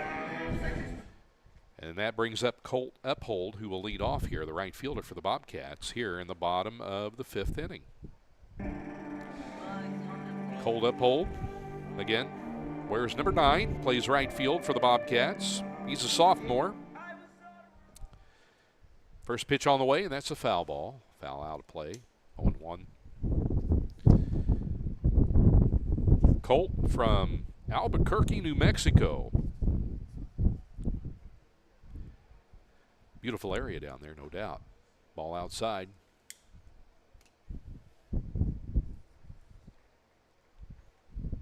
As Clayton Wright looks in, gets a sign from his catcher, Keebler, on the way to Uphold. Pitch. That's ball high. 2-1 the count. On your right fielder for the Bobcats, Colt Uphold. Pitch on the way. Good eye on Colt. 3-1 the count now. If you're just joining us, bottom of the 5th, 3-2, Frontier with the lead. Pitch on the way, and that's ball 4. So Uphold leads off with a walk. And that'll bring up your designated hitter, Joaquin Gutierrez, coming up. Joaquin, the DH today for Frontier. Runner on first, nobody out. Wright looks over at the runner, and Joaquin thought about bunting. Ball 1. See if he squares to bunt again. Nope. Yeah, there's a strike. 1-1 the count. With your runner at first, Colt Uphold. Right the pitch. And there's a swing and a foul. Out of play. 1-2 the count now on Joaquin Gutierrez. Joaquin will have to guard the plate here now. Colt with the lead down at first. Pitch on the way from Wright to Joaquin. And there's a hit back up the middle, fielded by Wright, the pitcher. Throw over to second and over to first for a double play. As a good play made by the pitcher, Clayton Wright, as Joaquin hit that ball right back up the middle. But Wright made a good play through to second for the out and then back to first for the out for a double play. So 2 down right now. That'll bring up number 5, Bryce Humphrey, your center fielder. So good defensive play by the pitcher, Clayton Wright. Or Gutierrez would have hit that ball right up the middle. Here's the pitch on the way. And that's a ball. Ball 1. Bryce Humphrey, your batter. Pitch on the way from Clayton Wright to Humphrey. Swing, and there is a hit to the right fielder, Josh Mays, for the out. So basically 3 up, 3 down as we head into the top of the 6th inning at F&B Field on the campus of Frontier Community College in Fairfield, Illinois. It's the Frontier College Bobcats 3, Southeastern Illinois Falcons 2. You're watching Bobcat Baseball on Bobcat Nation. It's powered by RJ Marketing, and we want to thank our sponsors who are making this broadcast possible today. And they include Black's Flowers and Gifts, also FNB Community Bank, Frontier Community College, People's National Bank, RJ on Main, RJ on the Air, and Wayne White Electrical Cooperative. All those businesses making this broadcast possible today on Bobcat Nation from FNB Field here in Fairfield. On this Tuesday afternoon, windy Tuesday afternoon. That wind still blowing out of the south as it has been all day. And your pitcher for Frontier still pitching is Josh Mauney. As leading off will be the 3, 4, and 5 hitters for Southeastern. Coming up this inning, the top of the 6th, it'll be Austin Jennings, Gavin Lake, and Logan Crowley for the Falcons of Southeastern Illinois College. Austin Jennings is a freshman. He's a big boy. He's 6'5", 235. His hometown is Cecilia, Kentucky. He went to school in Elizabethtown. Actually, he will bat.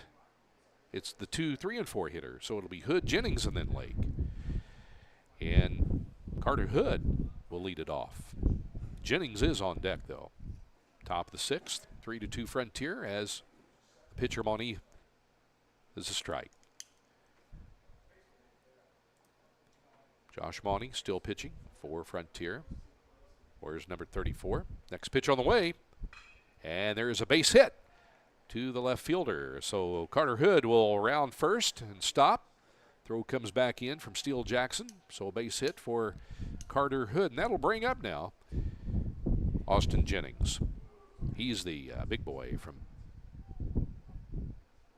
Elizabethtown, Cecilia, Kentucky. 6'5", 235. He's a freshman, left-handed batter.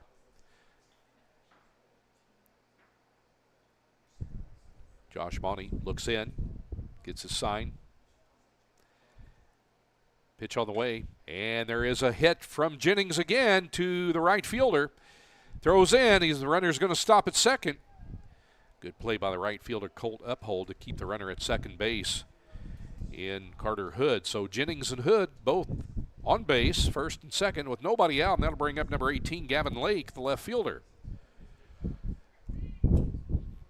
So Southeastern Illinois College has something happening here in the top of the 6th inning.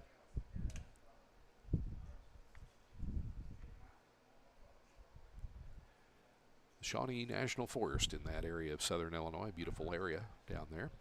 Pitch on the way from Josh Mauney. Coming to Gavin Lake with runners at second and first and second. There's a bunt. Back to Mauney. He throws over to third with a force out, and he's out. Good play by your third baseman, Pierce Bowerly, as Carter Hood is out at third base. One down, but runners advance to first and second. Jennings at first. Jennings at second, Lake at first, and that brings up number 5, your third baseman, Logan Crowley. Parker Mathis on deck. Pitch from Mauney, and there is a hit to the third baseman. Bowerly steps on third for the out, over to Cole Sims. Nice out over to Sims. That was legitness. That's a great play from your third baseman to your first baseman. 5-3 play for a double play. So, no runs scored, no damage done. We head to the bottom of the 6th inning. Score remains Frontier over Southeastern, 3-2. You're watching Bobcat Nation, powered by RJ Marketing, and we want to thank our sponsors again, who's making this broadcast possible here on Bobcat Nation. RJ on the Air, RJ on Main, Frontier Community College, People's National Bank, Wayne White Electrical Cooperative, Black's Flowers and Gifts, and FNB Community Bank. It's all made possible by those businesses, and we appreciate those businesses. And we appreciate you tuning in today wherever you are located, watching Bobcat Nation and Frontier leading Southeastern College by the score of 3-2 in the bottom of the 6th inning as Clayton Wright returns to the mound for Southeastern. And looking to see who that will bring up. It'll bring up the bottom of the order. It'll bring up Grant Noakes, Ben Russo, and then we'll be back at the top of the order and Keegan Martin here as we begin the bottom of the 6th inning on this Tuesday afternoon.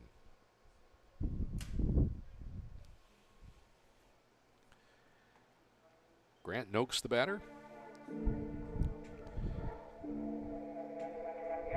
Grant, 271, his batting average for the year. The catcher, he steps in. Pitch on the way, and that is a strike from Clayton Wright. No balls, one strike. He looks into his catcher, Keebler, and the pitch on the way. Just missed, ball one. 1-1 the count. There is a gap between center and right fielder there. Grant can get a hold of one. Pitch on the way, and that's a strike. Pretty good gap there between center and right field.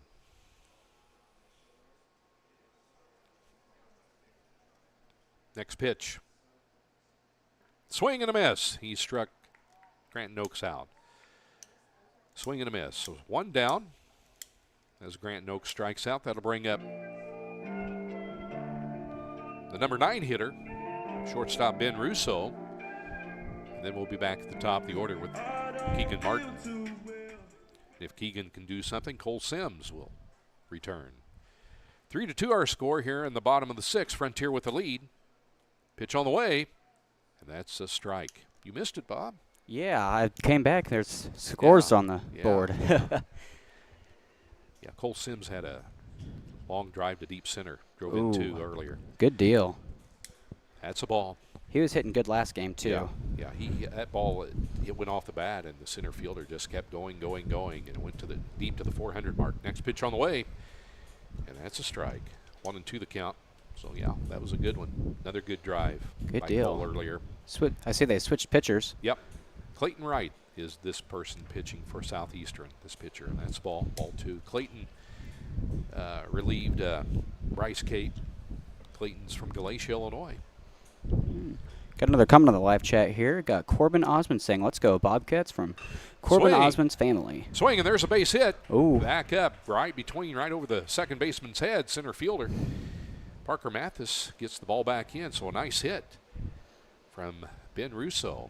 That brings it to the top of the order, Keegan Martin. Yeah, it's good to all of our live chat people today. Oh, yeah, definitely, yeah. Corbin Osmond's family, number 18 from Cincinnati. Glad that people all over can watch. That's right. So Keegan Martin now batting left-handed with Ben Russo down at first. Pitch from right on the way, and that's a strike. Nobody out here. Or I'm sorry, one out here.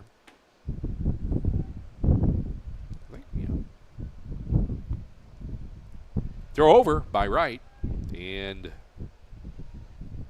Russo is back.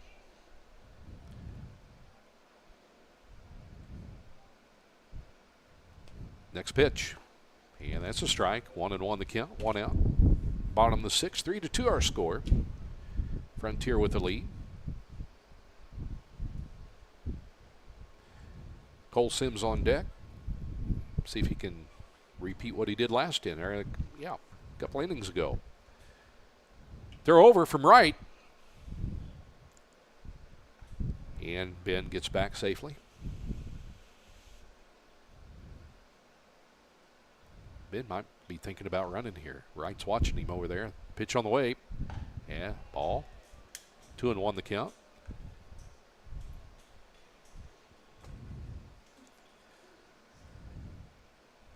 Clayton Wright looks into his catcher, John Keebler, for his sign.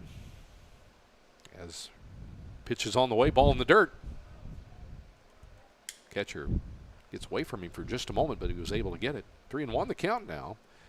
Or no, 2-2, I'm sorry. 2-2 the count. Here's the pitch. That's ball. 3-2 now. So it's full count.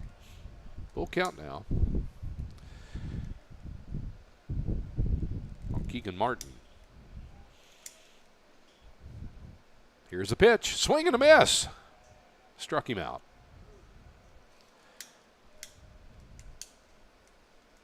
So 2 down.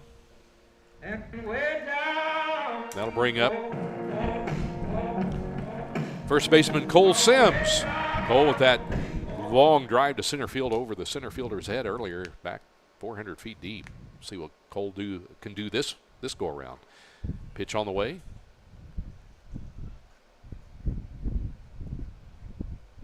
What was that? I guess he just lost the ball.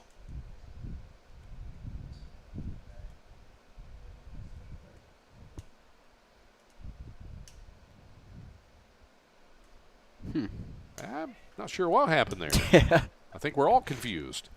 Seems like it. Anyway. Pitch on the way to Cole. Swing and a foul.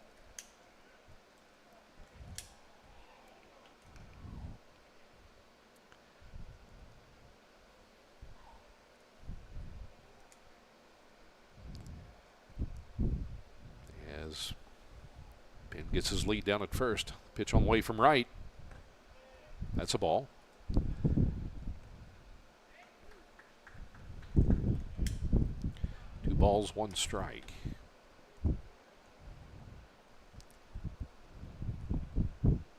Next pitch. Swing and a miss. Well, struck him out. That was the second strike there before this one. He struck out. Struck out Cole. So that retires the side, Bob. So leaves a runner stranded at first. So as we head to the top of the 7th inning, our score is Frontier 3, Southeastern 2. And you're watching Frontier Baseball on Bobcat Nation. It's powered by RJ Marketing. Are you looking to continue your education? Look no further than Frontier Community College. Whether you are interested in automotive technology, nursing, graphic arts, fire science, or any of our other programs, Frontier Community College offers an inexpensive way to receive a quality education. For more information, check out iecc.edu/FCC or call 618-842-3711 to schedule a campus visit or an appointment with one of our academic advisors. Ready to purchase the home of your dreams? People's National Bank is here to help you reach that dream. People's National Bank makes it easy to apply for a home loan online at peoplesnationalbank.com. With a wide variety of mortgage loan products, we have the right loan for you, whatever your needs are. Hi, this is Sarah Zonders, mortgage lender with People's National Bank in Fairfield. Give me a call or apply online today to get started. People's National Bank, member FDIC, equal housing lender. RJ on Main, Fairfield's newest event venue. Located at 200 East Main in downtown Fairfield. With tables and chairs for up to 60 people. Free Wi-Fi, an open floor plan, full kitchen, full bath, and lots of new updates while keeping the building's historical charm. RJ on Main is the perfect place for your next event. Contact RJ on Main today by calling 618-315-3611 or book online at raylanjames.com/RJ on Main. Welcome back here to Bobcat Nation, powered by RJ Marketing. Current score 3-2 with your Bobcats on top by 1. It'll be the 6, 7, and 8 hitters for Southeastern. Parker Mathis will lead it off. The pitch on the way from Josh Monty. He squares the bunt. He does bunt down the third base line. Picked up by Bowerly, who's playing it well. Throw over to first. And the ball gets away from Cole Sims, and Mathis advances down to second. He falls over second. He was advancing to third, and he fell down, so he returns back to second base. He was trying to get a triple out of that. He would have had it if he wouldn't have slipped and fell. Yeah, he slipped and fell as he rounded second base. It's probably smart to run back to second after that. Yeah. You tell he's mad. Yeah. That was an excellent play by Pierce Bowerly over to Cole Sims. The throw was just off a little bit. Yeah. Cole attempted it, but the ball just got away, and that's where Mathis advanced down to second base here. So that's going to bring in your first baseman Wade Sabo now, left-handed batter, with Mathis at second, nobody out. Pitch on the way, and there's a pop fly, and that will go out of play. Yeah, I don't think, is it Cole on first? Or who's on first? Who's playing first right now? Yeah. Yeah, I don't think he was just quite ready for that one. It looked like he was kind of looking away, and by the time he realized the ball was getting thrown, it was just too late. Yeah, that was a good attempt. Yeah, but definitely. It was just one of those where it just didn't work out. Good play by Bowerly, good attempt by Cole, but that allowed Mathis to advance down to second. He would have been at third if he hadn't slipped over Yeah, I the was base. about to say, at least he's not a third. Next pitch on the way, that's ball outside. So 1-1 the count. Top of the seventh inning here. Frontier still maintaining the lead 3-2, but Southeastern threatening to score here. Pitch on the way from Monty. He squares to bunt. Sabo squares to bunt, and he fouls it off. So strike two, so that should be 1-2 on the count on Wade Sabo.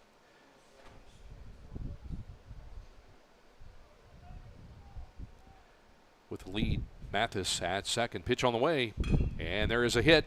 Oh. Nice attempt by Cole Sims, but that was a base hit to the right field, and this throw comes in. Mathis held at third. Good throw by the right fielder. Uphold. Gonna want to get attempt. out. Yeah, here. good attempt by Cole to diving play, but that ball just was a base hit right through him. So we have first and third. Nobody out for Southeastern. That'll bring up your shortstop, Jake Hamilton. So scoring opportunity here in the top of the seventh for Southeastern College. And Monty comes set. His pitch on the way. And that's a strike. Ooh. On the outside corner. First and third. Nobody out for Southeastern. Wind is really picking up. Josh Mays on deck. Depending on after seeing what Josh Hamilton does here. The pitch on the way. And there is a base hit to Jackson, the left fielder. And that's going to score Mathis. And we're tied at 3. So base hit by Wade Sabo. That advances, base hit by Hamilton. That advances Sabo to second. That also scores Mathis from third. And we're tied at 3. And now it brings up Josh Mays. Here comes one of the coaches for Frontier. Going to have a word with Josh Monty. As we have a pause in action here, Bob, what's going to happen? Are we going to have a pitching change, or they're going to come out here and talk for a moment? Yeah, I'm not sure. I can't tell if there's anybody warming up down in the tied up Bobcats bullpen or not. It looks like somebody is going down to warm someone up. So one of the Frontier coaches is out talking to the infield and the pitcher, Josh Monty.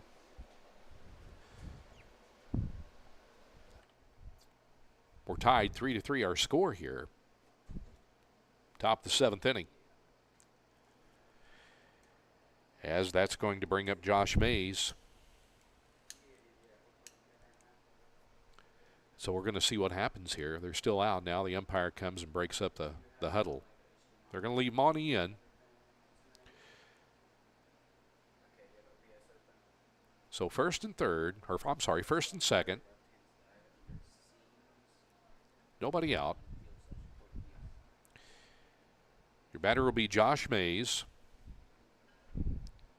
with top of the order Keebler up next. Pitch on the way coming from Monty and square to bunt by Mays. And he takes that. I believe that was a ball.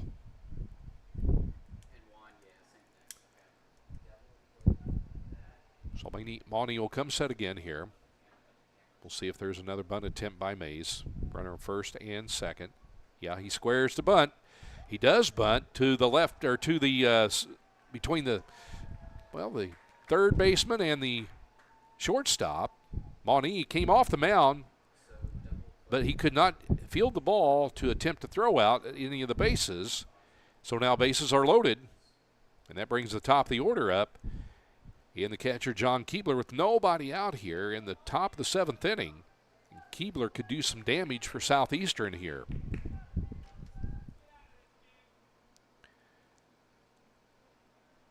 He comes set on his first pitch to Keebler.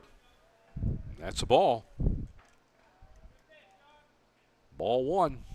Bases loaded for Southeastern. Carter Hood on deck, the second baseman. The pitch on the way from Monee. There's a swing and a foul. Foul tip at home.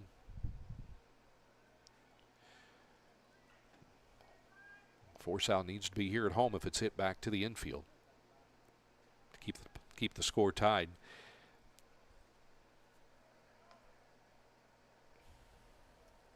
Good lead at second for Southeastern. Pitch on the way.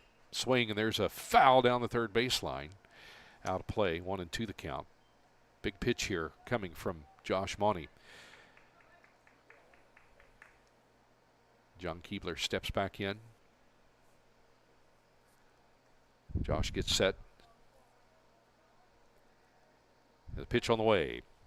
Swing, and there's a hit to the third baseman. Bowerly comes to home, and Grant thought about throwing down to first, but he got the force out at home, which is very important. Throws that runner out, so we have one down. Still bases are loaded, though, with one out. Still same scenario here that will need to happen. Another infield hit with a force out at home. That brings up Carter Hood, your second baseman.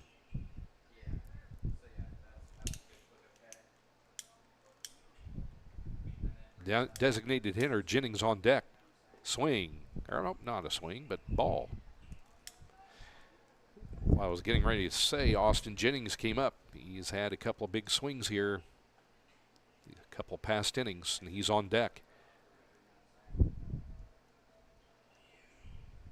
pitch, swing and a miss. Ball gets away from Grant Noakes. Swing and a miss. Strike one. 1-1 the count. Bases loaded. One out.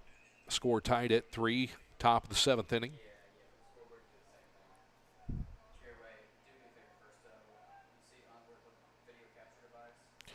Pitch on the way. Swing, and there is a drive. Back goes Jackson. Back. That is over his head. Down the third base line. 2 runs are going to score. Jackson's throwing to third. The runner is safe at third as Southeastern scores 2 and gains a 5-3 lead here in the top of the 7th with one out. So that was a huge hit for Carter Hood. And that's going to bring up your designated hitter, Austin Jennings. And here comes Coach Matt McHugh out. And we're going to have, I believe, a pitching change. Coach McHugh is going to take out Josh Monee and make a pitching change here in the top of the 7th inning as Southeastern has gained 2 runs, scored 2 runs here in the top of the 7th, and has regained the lead at 5-3. And we have a pitching change. We'll find out who this pitcher is in a moment. Grant Noakes is talking to him right now. We're going to have a break in the action with the pitching change. And your pitcher, I believe, from our vantage point, that's 0-0. 0-0. Elijah Matheson is your right-handed pitcher, relief pitcher that's coming in. Matheson is now going to pitch for the Bobcats. Elijah is right-handed sophomore pitcher, 5'11", 195 from Greenwood, Indiana. Went to Center Grove High School. So as we have a break in the action here, Southeastern Illinois College with the lead, 5-3. And this broadcast is made possible here on Bobcat Nation by our following sponsors: Black's Flowers and Gifts, FNB Community Bank, Frontier Community College, People's National Bank, RJ on Main, RJ on the Air, and Wayne White Electrical Cooperative. Again, thanks to our sponsors that make this broadcast possible here on Bobcat Nation as we bring this broadcast to you, powered by RJ Marketing. With Pitching change, Elijah Matheson now pitching for the Bobcats. And look up some stats on Elijah here, as he is our new pitcher. Right-handed pitcher. This will be his 5th appearance. His ERA is 4.91. So we'll see what he does here against Austin Jennings, the designated hitter. Austin, a big boy, 6'5", 235. Does have some power. And he bats left-handed. So we have a runner at second and third with 1 out. Southeastern with 5-3 lead. Matheson's pitch on the way. Swing and a miss on Jennings. 0-1 the count. Elijah Matheson, the pitcher for Frontier. Next pitch on the way. Swing and there's a pop-up. Steele Jackson underneath of it. Third base, the runner is tied. He's going to, nice throw by Steele to home. John Keebler thought about it. Steele made the catch. Nice throw into home to Grant Noakes. Keebler retreated back to third base. He would have been out at home if he had attempted that. So we have 2 down now. Still runners at second and third, and that brings up Gavin Lake, the left fielder. Elijah Matheson pitching for Frontier.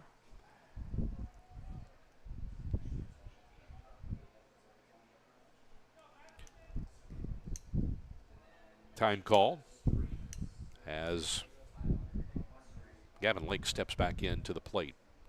Matheson looks back at second. The runner's not going to go anywhere. Timeout called now by Grant Noakes going out to talk to Matheson. Coach Matt McHugh coming out, talking to the home plate umpire. Not sure what this is about here. But they're having a little bit of discussion, talking a little bit. Now the base umpire is coming in.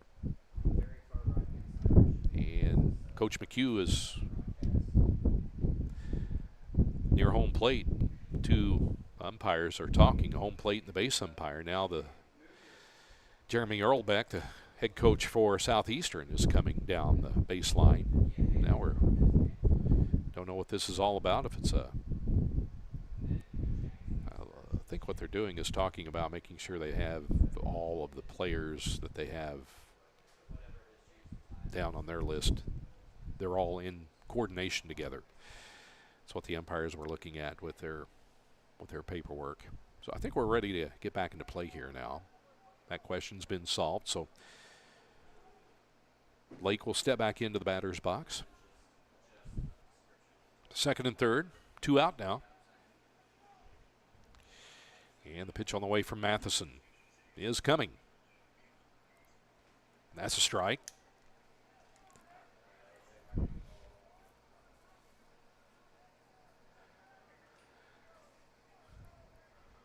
Windy Tuesday afternoon. Next pitch on the way. Swing and a miss.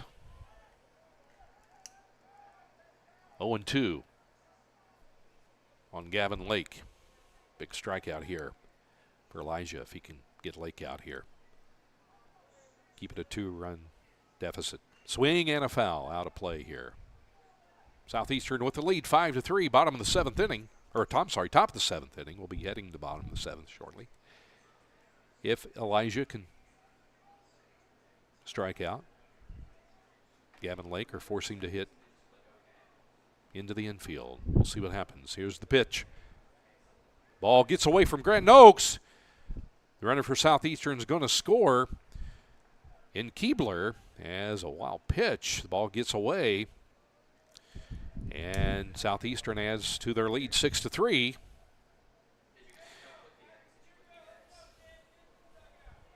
Carter Hood now at third.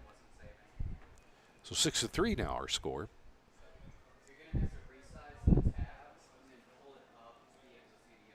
Elijah comes set. Pitch on the way. Ooh, that ball hit him. That ball hit Gavin Lake, so he'll advance down to first base on the hit by pitch. And that'll have runners at first and third with 2 out, and that'll bring up your third baseman Logan Crowley.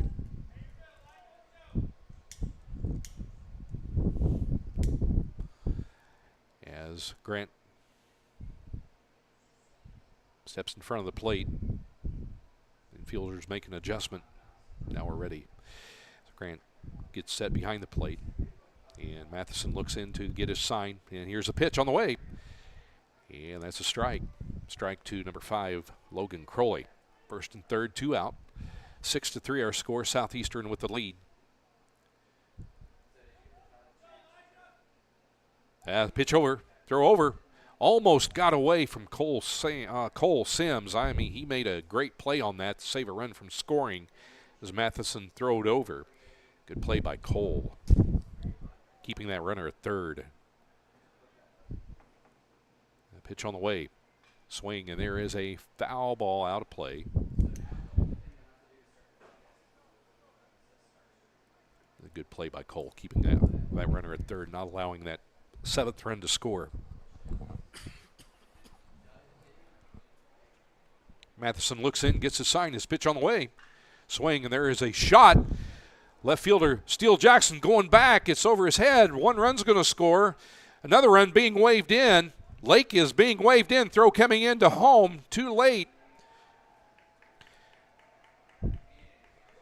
RBI double. 2 runs scored for Logan Crowley, and now is 8-3 Southeastern.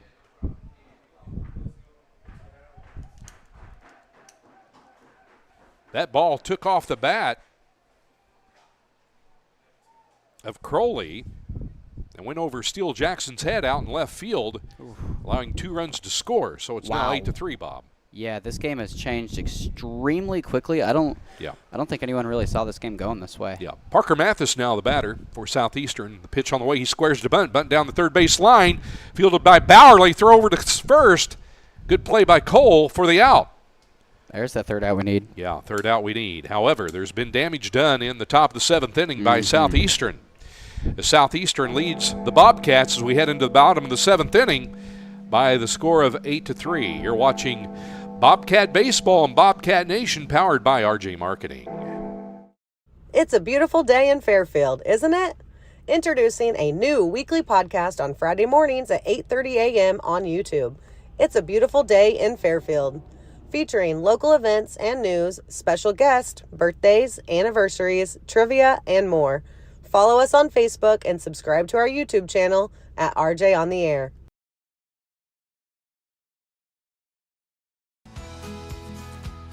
When a Fairfield fire truck needs a repair, Cam's there to keep things rolling. And as part of the volunteer fire department, Justin's looking out for Cam and all of Fairfield. Everyone supports each other. And Wayne White Electric Cooperative supports them all with safe, reliable power for every one of our members. It's why REMCs exist. And together, it all works. Welcome back here to Bobcat Nation, powered by RJ Marketing. What inning are we in? We're in the bottom of the 7th inning, Bottom Bob. of the 7th. This game's moving quick. That was a tough top of the 7th inning for the Bobcats as Southeastern scored. They were down 5-3, but Southeastern scored 3 runs in the top of the 7th inning, and now they trail.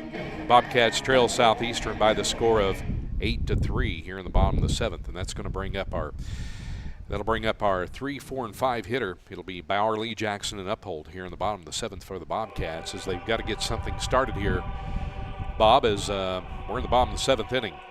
Yeah. So we'll see what happens here. Wright is still pitching for Southeastern. So as Pierce Bowerly steps in, we'll see what happens here and see what he can do against Wright. The first pitch on the way, and that is a strike. Pierce has made some good plays down at third base today. Good defensive plays. So is Cole Sims over at first.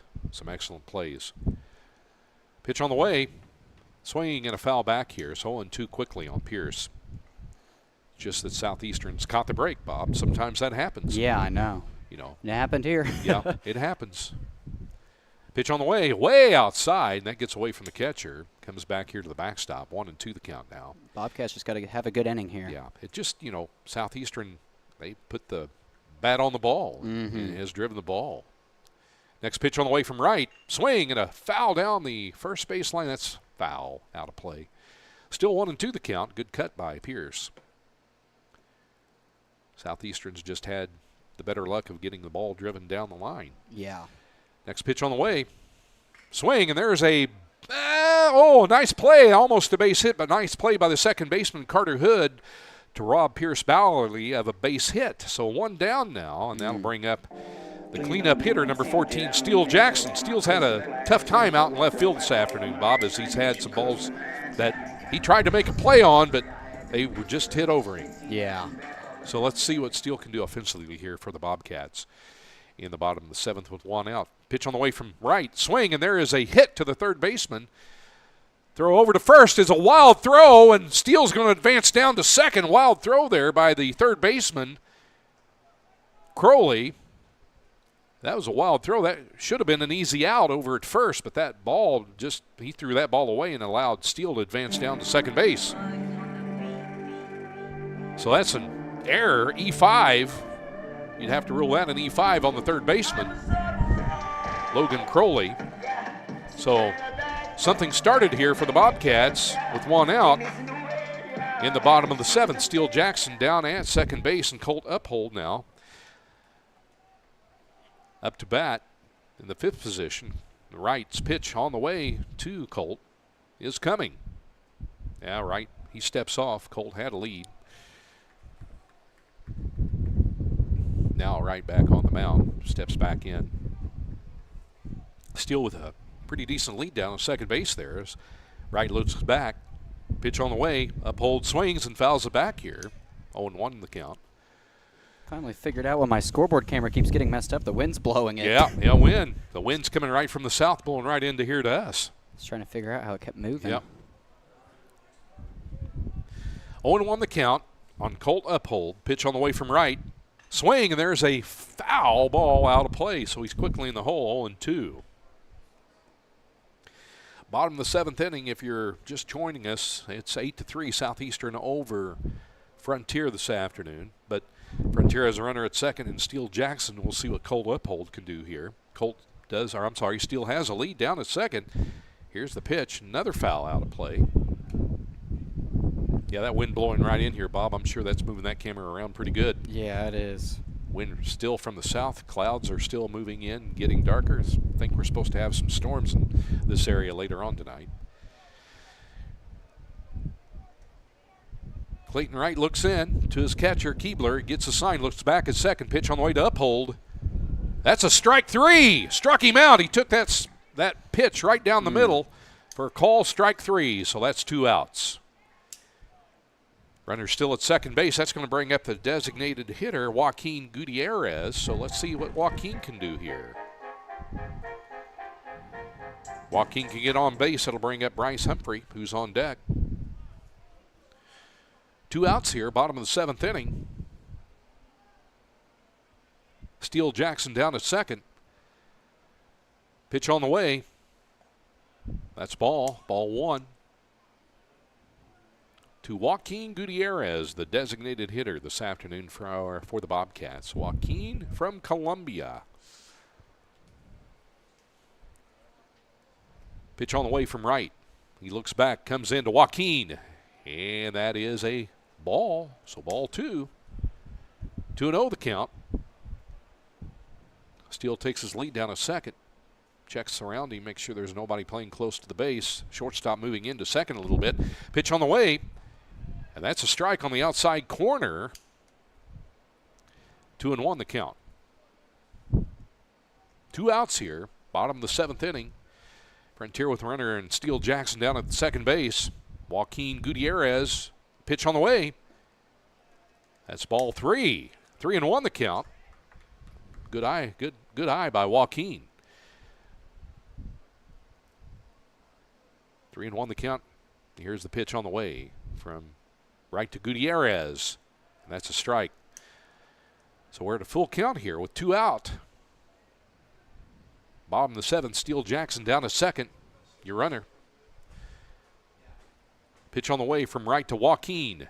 Swing, and there is a hit foul down the first base side. 3-2, still our count.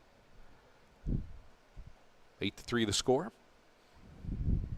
We're glad you're with us here on Bobcat Nation this afternoon. I'm Mark. That's Bob. On a windy Tuesday. Yes, very windy. Pitch on the way from right. Swing, and there's a little nubber. First baseman throws over to right, and he covers and retires Joaquin Gutierrez to end the inning. So 3 outs as we head to the top of the 8th inning. It is Southeastern 8, Frontier Bobcats 3. You're watching Bobcat Nation, powered by RJ Marketing.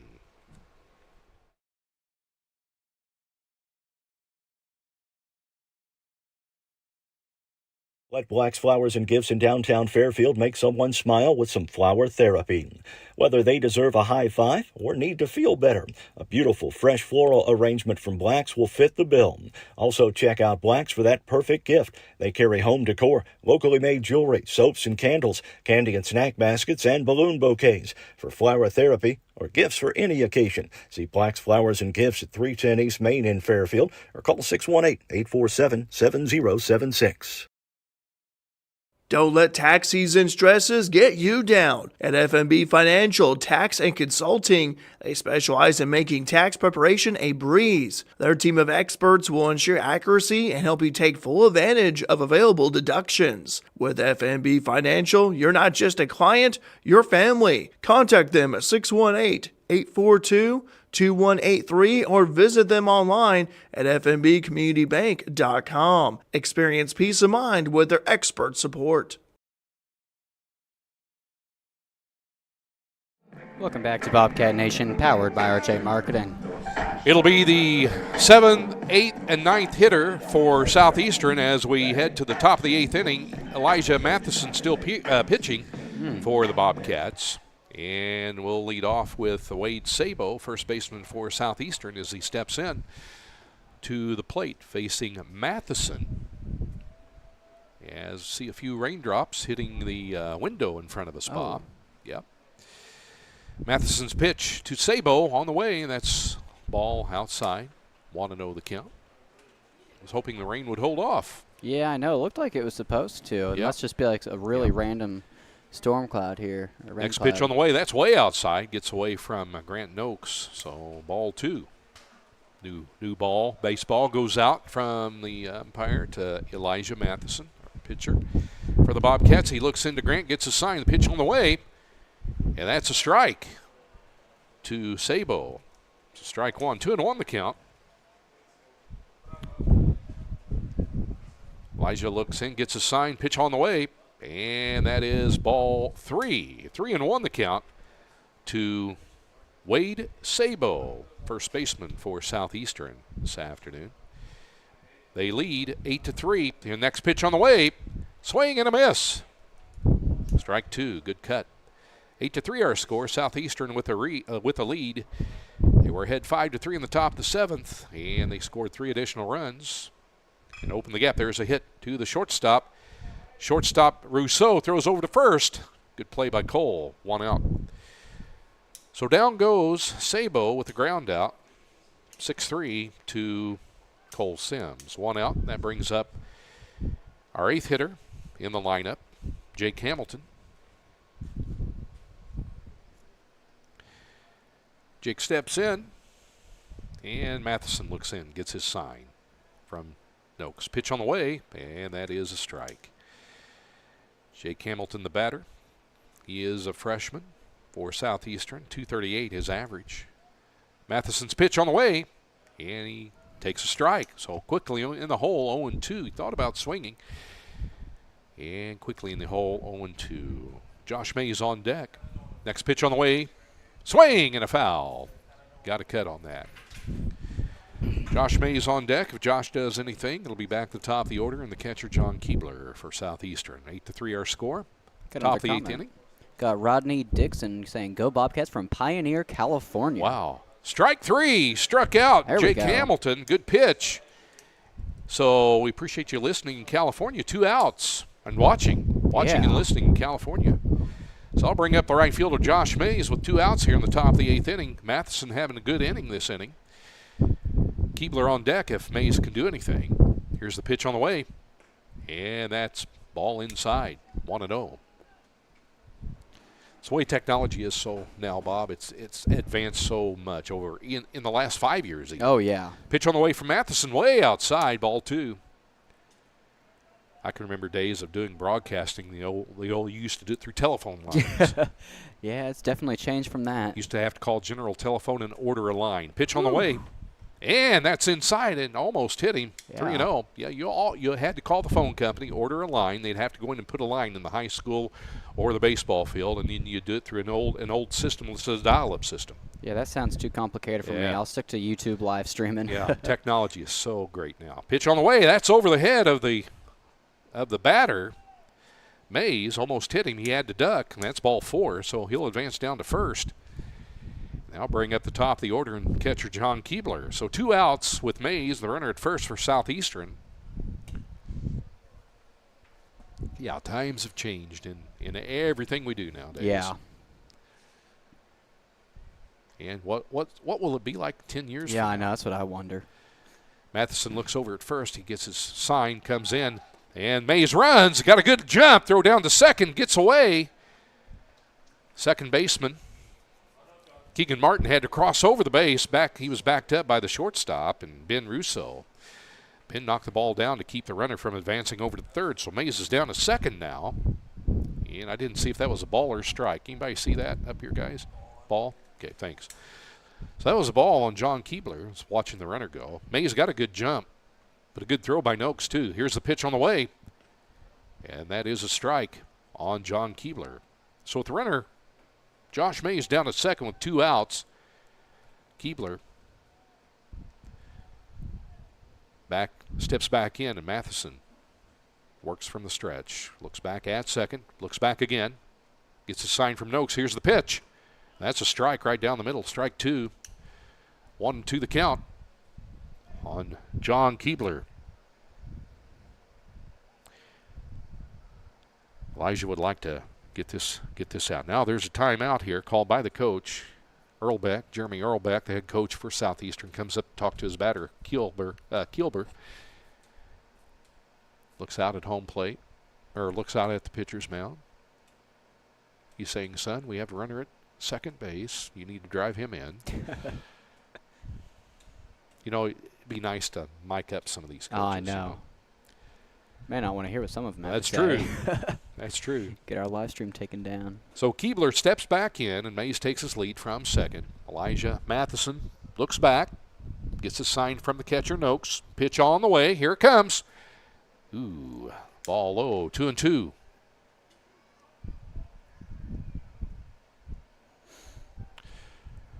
Mays gets a pretty good lead down at second. And second baseman Keegan Martin moves in. Time called. Now we're back in, and Matheson looks back. Pitch on the way to Keebler. And that's a ball. I believe we're at a full count now. Full count, 3-2, 2 outs. Runner at second in Josh Mays. 8-3 lead, Southeastern.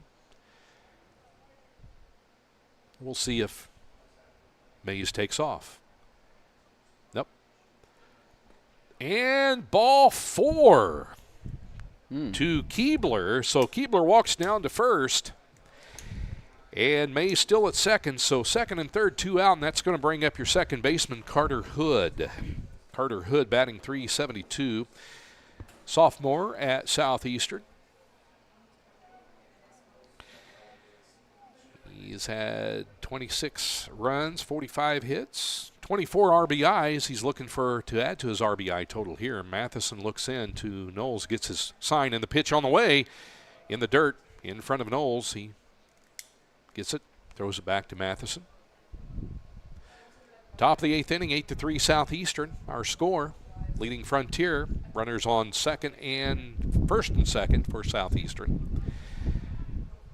Dangerous Austin Jennings on deck next. Big boy that's hit the ball pretty well today. Next pitch on the way. Swing and a miss. Strike 1. 1-1. 1-1 our count now. Jennings, the DH, he's on deck. Matheson would like to get this out and not face Jennings. Next pitch on the way to Hood, and that's a strike. It's a strike two, so Carter Hood in the hole, 1-2 here with 2 out with runners at first and second.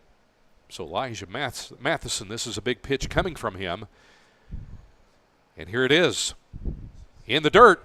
Nice stop by Knowles. He throws down to second. And he's safe. Nice stop by Grant. He threw down to second thinking he may have a play on getting Keebler out. So now we have runners at second and third with 2 outs. 2-2 the count. Still, Matheson would like to have this pitch right here. Pitch on the way. Swing and a foul. Down the right field line, out of play. So Elijah will get a new baseball. He'll rub it up. Carter Hood steps back into the batter's box. And Elijah gets set. And his pitch on the way. Swing and a miss. Dug out of the ground by Knowles. Throws down to first. And he's out. And Grant dropped the ball. He dug it out. Threw it down to first for the out. Keeping 2 runs stranded for second and third. So no damage done here in the top of the 8th. So, Bob, here we go in the bottom of the 8th inning. See what Frontier can do as they come up. Trailing Southeastern 8-3. You're watching Bobcat Nation, powered by RJ Marketing. Are you looking to continue your education? Look no further than Frontier Community College. Whether you are interested in automotive technology, nursing, graphic arts, fire science, or any of our other programs, Frontier Community College offers an inexpensive way to receive a quality education. For more information, check out iecc.edu/FCC or call us 618-842-3711 to schedule a campus visit or an appointment with one of our academic advisors.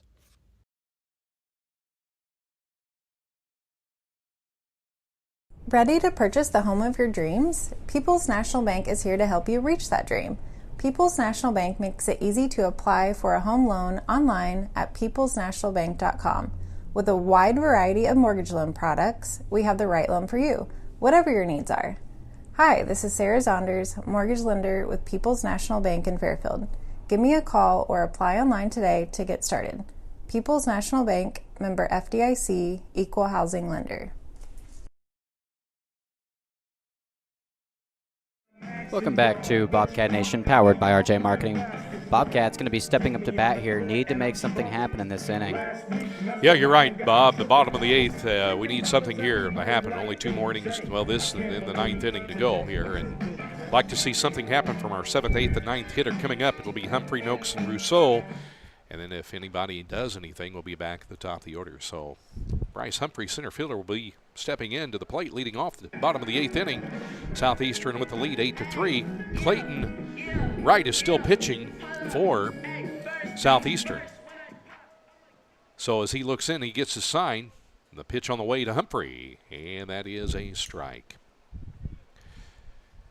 Clayton Wright still pitching for Southeastern. Works quickly here in the bottom of the 8th inning. Ball outside.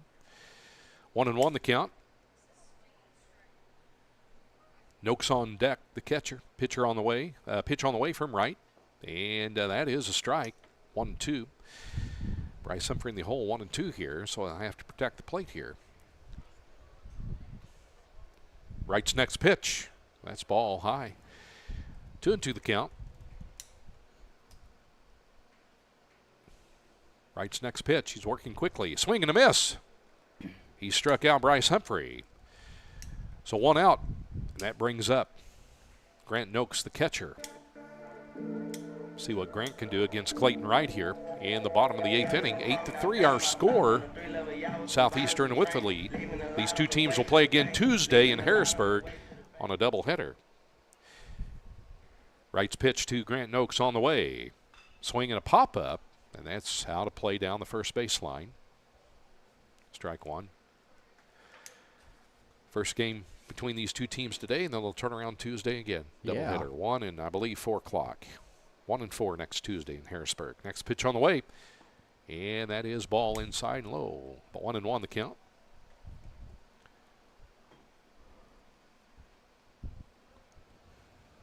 And the pitch on the way from Clayton Wright to Grant Noakes. And ball high outside. 2-1. Grant the catcher for the Bobcats. sophomore catcher. 271 his batting average coming into the game today. Pitch on the way. Swing and a foul back. So that evens the count at 2-2. Ben Russo, shortstop. He's on deck. One out. Next pitch on the way to Grant. Swing, and there's a pop-up. Back goes the second baseman. Center fielder comes in. Right fielder decides, I'm going to take the catch.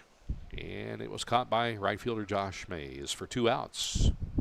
So that'll bring up the shortstop, Ben Russo, on the day. Ben, a freshman, attends Frontier College, coming in today. 277 his batting average. And any home runs for Ben? 2 on the year so far. Ben, like to see you knock one out of here. Left field down the line. Pitch on the way from right. Swing, and there's a pop fly. Back goes the second baseman. In comes the center fielder.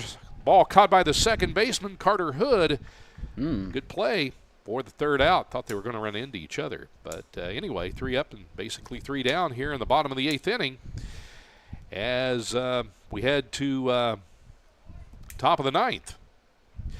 And Southeastern Illinois has the lead over Frontier by the score of 8-3. You're watching Bobcat Baseball and Bobcat Nation, powered by RJ Marketing. RJ on Main, Fairfield's newest event venue. Located at 200 East Main in downtown Fairfield. With tables and chairs for up to 60 people.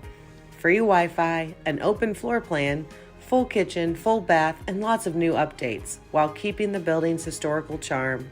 RJ on Main is the perfect place for your next event. Contact RJ on Main today by calling 618-315-3611 or book online at raylanjames.com/RJ on Main. It's a beautiful day in Fairfield, isn't it? Introducing a new weekly podcast on Friday mornings at 8:30 a.m. on YouTube. It's a beautiful day in Fairfield. Featuring local events and news, special guests, birthdays, anniversaries, trivia, and more. Follow us on Facebook and subscribe to our YouTube channel at RJ on the Air.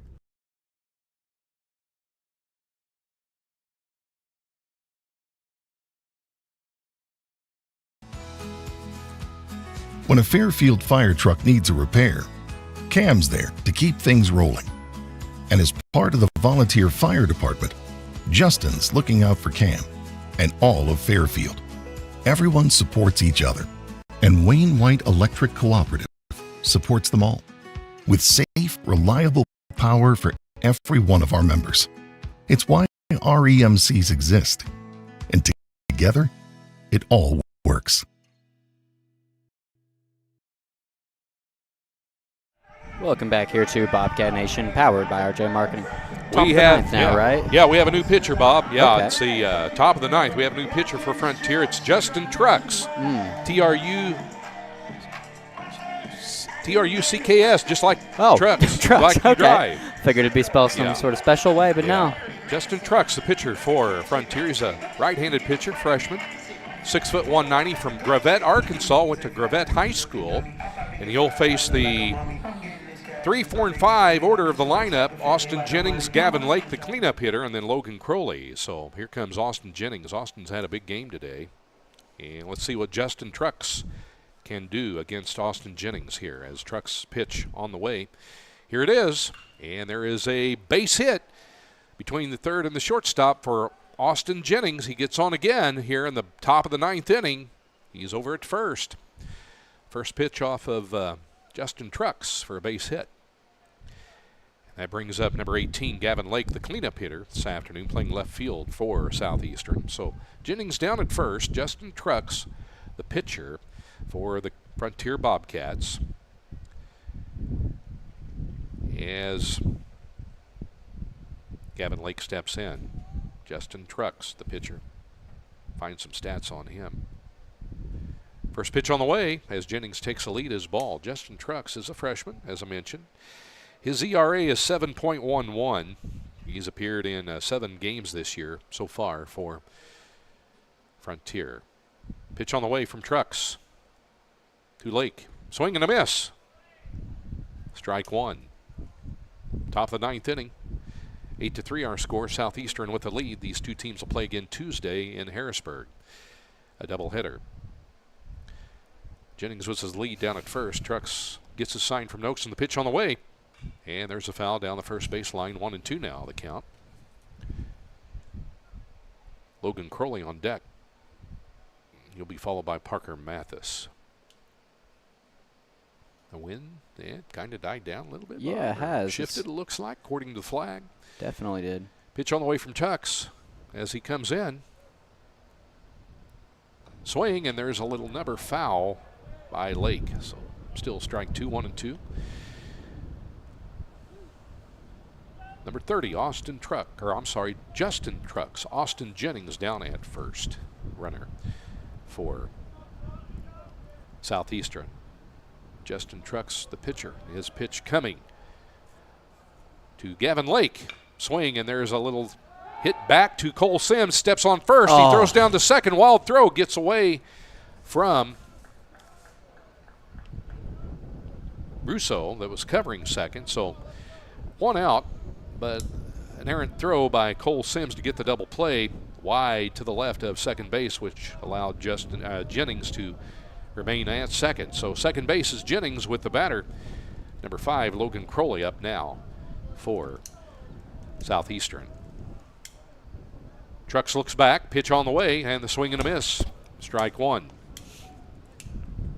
Logan Crowley the batter. Parker Mathis on deck, followed by Wade Sabo, if anything can be done here in the inning for Southeastern. Let's see what happens here with a pitch from Trucks. On the way. Swing and a miss. Strike two has him quickly in the hole. 0-2 with one out. 8-3 our score. Top of the ninth. Frontier will have last at bat coming up. Trucks' pitch on the way to Crowley.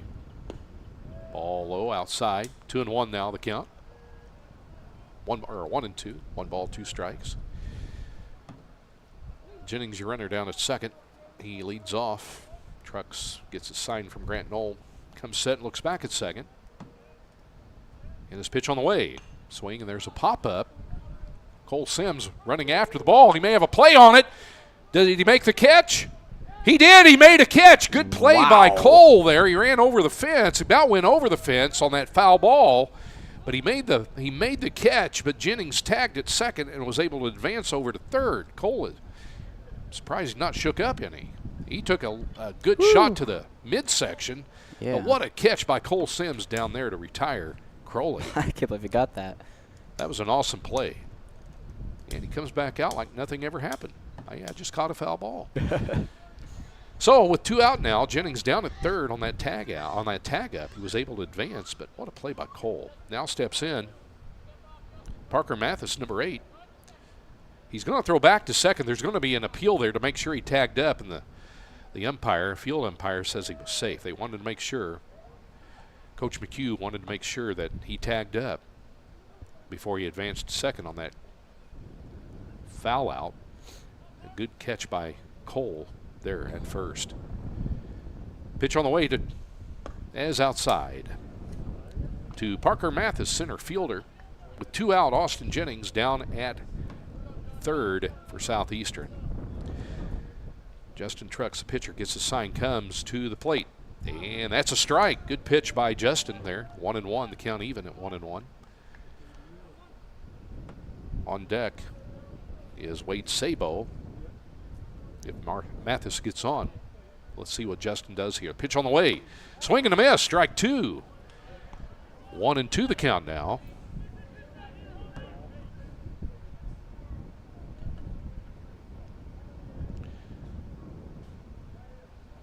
Pitch on the way from Trucks to Mathis. Ooh, that hit him. Goodness. Inside pitch hit him, so Mathis is going to advance down to first.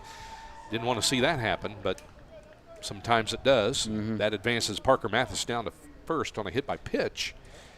So first and third now with 2 outs, and that's going to bring up Wade Sabo, the first baseman for Southeastern.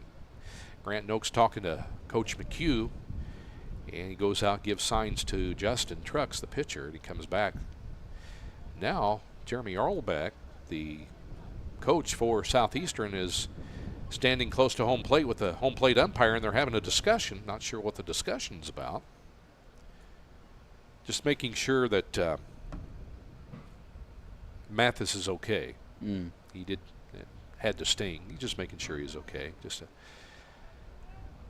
And we're getting ready to return to play here. So first and third with 2 out. And that's Wade Sabo, the batter here. Trucks is going to look in and get a sign and check the runners back at first and third. Pitch on the way, and that's a strike. Good pitch by Justin Trucks. 0-1 the count. 2 outs, 8-3 our score. Southeastern with the lead.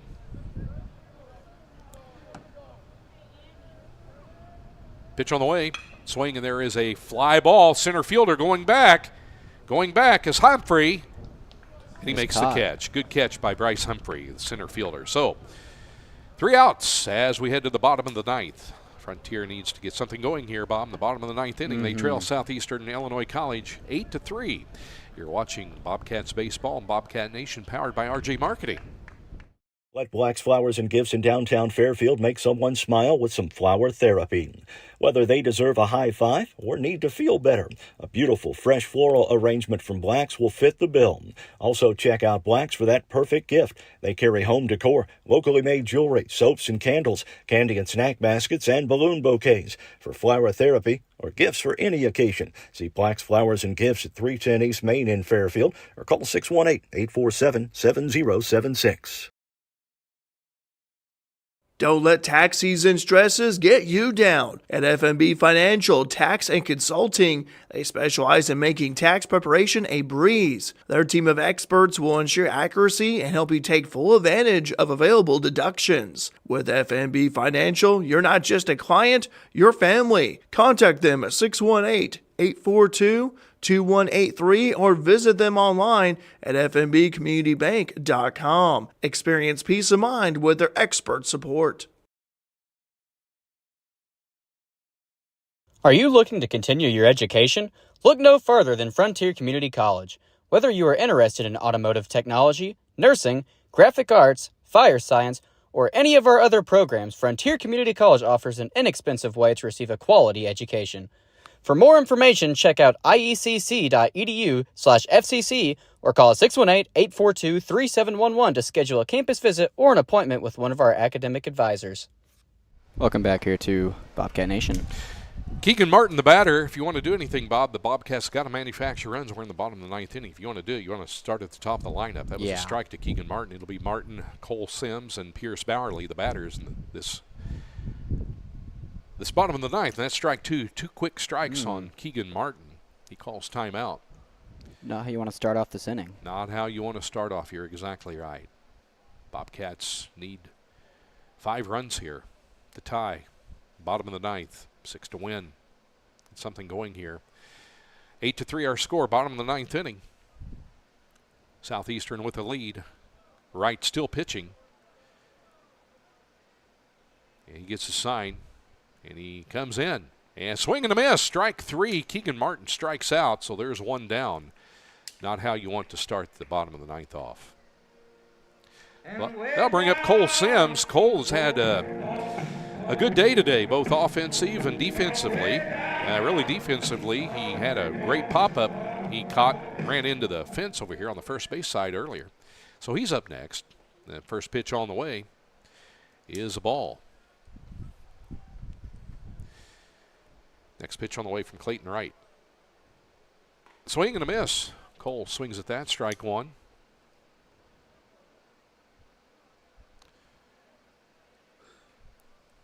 Clayton Wright, next pitch on the way, and that is a ball. So 2-1 the count on Cole Sims, first baseman. 1 out, bottom of the ninth, 5. They trail by 5, Frontier. And that's a ball. 8-3 our score. 3-1 the count. Frontier trails 8-3 to Southeastern.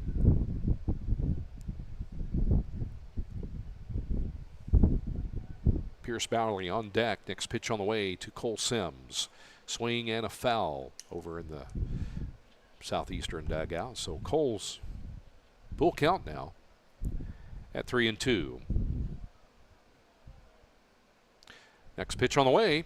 Swing, and there is a hit, base hit, over the second baseman's head to right field. So Cole Sims gets on base with a base hit.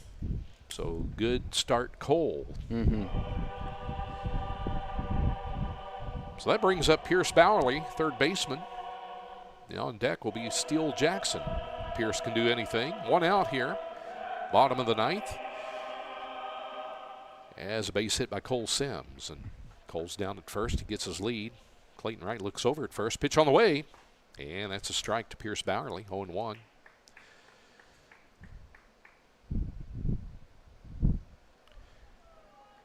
Frontier and Southeastern this afternoon here at F&B Field. Next pitch on the way from Clayton Wright. Swing and a foul down the third base line. Out of play. Quickly 0-2 on the count on Pierce Bowerly. 8-3 our score. Southeastern with the lead. Bottom of the ninth inning. Frontier has a runner on first. And Cole Sims with one out. Clayton Wright looks in. This pitch on the way. And that is a little high ball. 1 ball, 2 strikes. And quickly, Wright throws over. Cole back safely. Cole dusts off a little bit, gets his lead back off of first. And Wright's pitch is swing and a miss. Strike 3 as Pierce Bowerly swings and strikes out. So quickly, 2 down. And it's up to Steele Jackson, left fielder, number 14 for the Bobcats.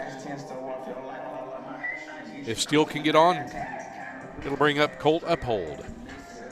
But we got to get Steele on base. We have 2 outs, bottom of the ninth. Runner on first. And Cole Sims, here's the pitch to Steele. Swing, and there's a long drive. Back goes the center and left fielder. Back. Left fielder catches. He drops the ball. 1 run's going to score. Cole Sims is going to be waved in. Cole scores. Nice hit by Steele Jackson. Left fielder could not hang on to it, could not get to it. So there we go. 8-4 now. Good hit by Steele. Almost a home run. That was almost close. So that brings up Colt Uphold with Steele Jackson on that double. Nice hit by Steele. So here we got something going here in the bottom of the ninth, but we have 2 outs. So let's see what Colt can do here. Come on, Colt, let's knock in Steele here. Pitch on the way from Wright, and that is a strike. 0-1 the count. Clayton Wright looks back at second, works, steps off the mound, looks back. And Colt steps back into the batter's box, right on the mound, gets a sign from his catcher, Keebler. Looks back at Steele at second. There's a swing and a foul out of play. Quickly, that's in the hole 0-2 here on Colt Uphold. 2 outs, bottom of the ninth. Protect the plate here. Steele Jackson down at second. Pitch on the way from Wright to Colt Uphold. Ball high. Quickly, the catcher throws it back to Wright, the pitcher. 1 ball, 2 strikes.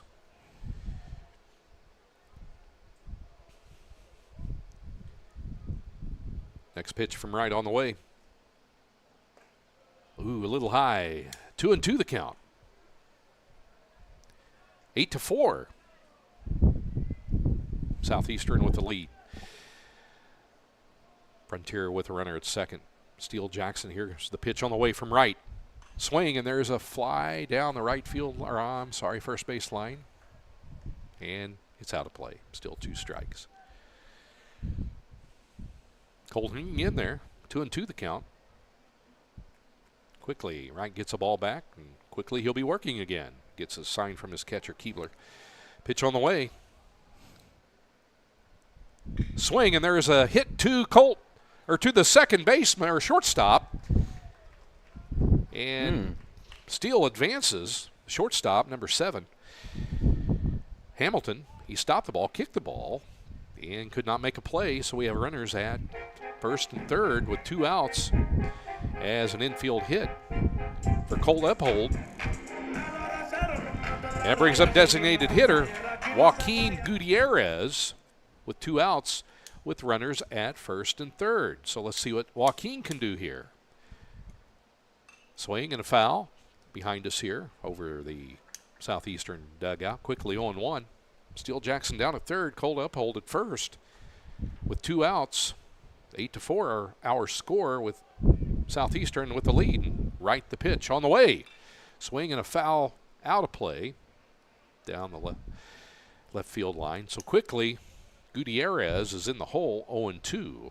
So Joaquin protect the plate here. Keep the game alive. Pitch on the way from Wright to Joaquin Gutierrez. Ball high. Good eye for Joaquin. 1 ball, 2 strikes the count.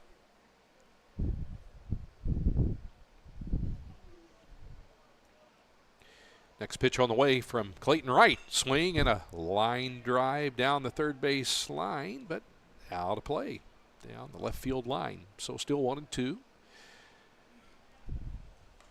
Joaquin good at bat here. Straighten it out a little bit.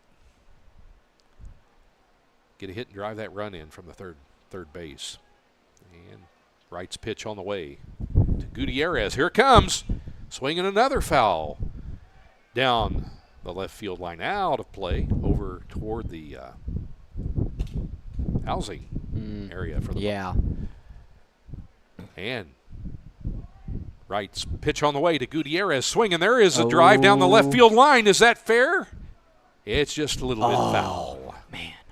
Joaquin good at bat here. He's getting some good swings. Yeah, he is. I really thought that was going to be fair. Yeah, look fair from here. Of course, here we go. Wind. Yeah. Dealing with wind from the south. So we'll see what Joaquin can do as Wright steps off. That ball's still down the line here. And left fielder gets it, throws it to one of the coaches for Southeastern. Get it off the field. So Wright's off the mound. He'll step back in, and we'll have another pitch to Joaquin Gutierrez here with the count of 1 ball, 2 strikes, 2 outs here. The bottom of the 9th inning. Wright's pitch on the way. He looks over to first, throws over, and back is the runner in Cole Sims, keeping Cole close at first. Time is called.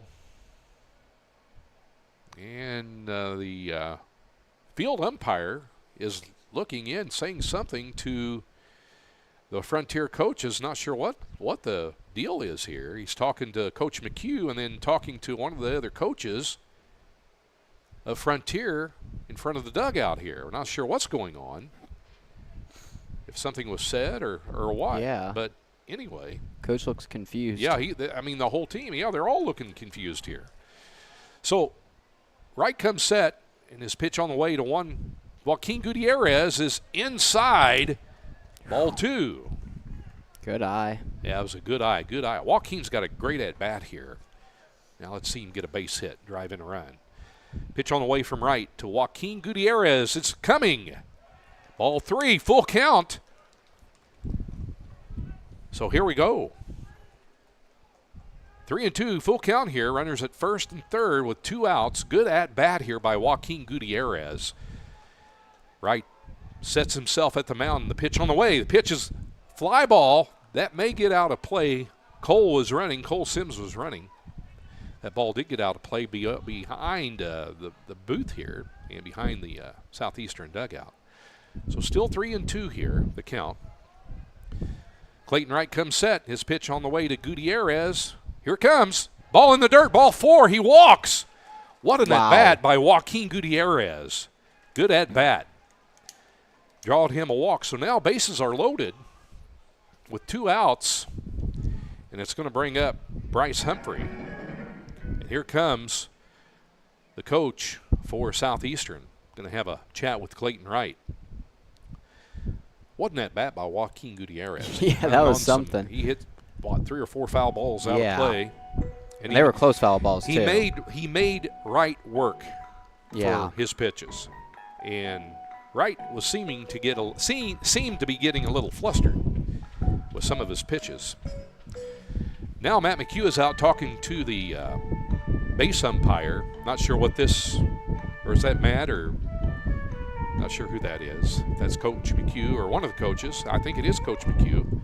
talking to one of the he's talking to the field umpire about something going on in the dugout. Yeah, I can with see one that. or more of the players. Have no clue what's that about.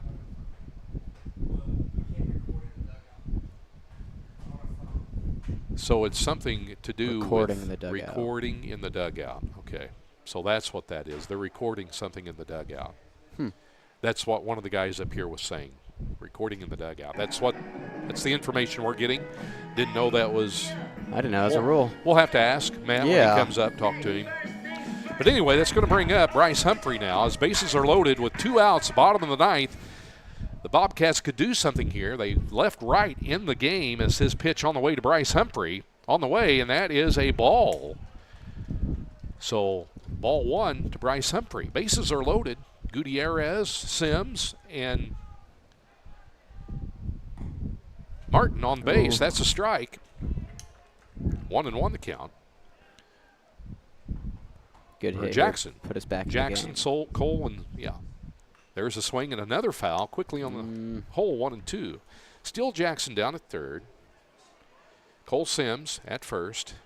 Joaquin Gutierrez at first. So here we go. Swing, and there's a drive down the third base line. Just foul. Yeah, that's 1-2 close. the count still. Good cut there by Bryce Humphrey. So bases are loaded. So Just got to find the ball. just find it. Wait for that right pitch. As Bryce is all set, waiting for the pitch from Clayton Wright. And here it comes. Ball high. Yeah, don't find that one. Now 2-2 the count. Good eye for Bryce Humphrey. Clayton Wright's working fast here. Next pitch is on the way. 2-2 the count. Swing and a foul back here. Still 2-2. Nice cut by Humphrey.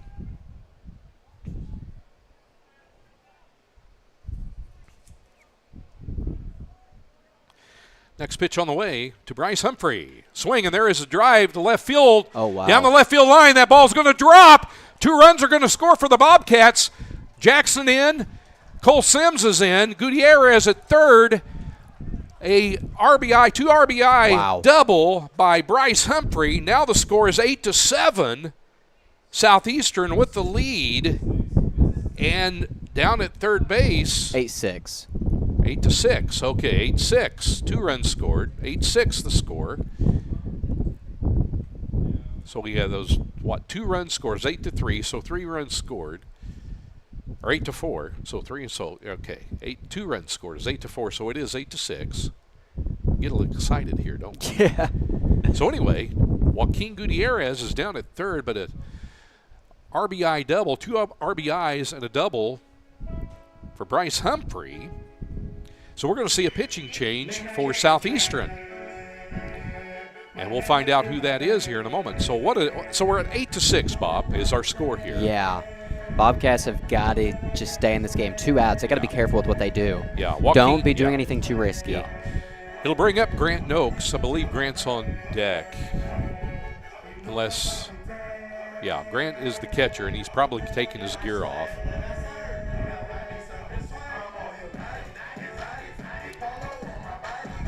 But where we're at, it's 8-6, bottom of the ninth. Not 8-7, as I mentioned, 8-6. So it's only 2 runs scored.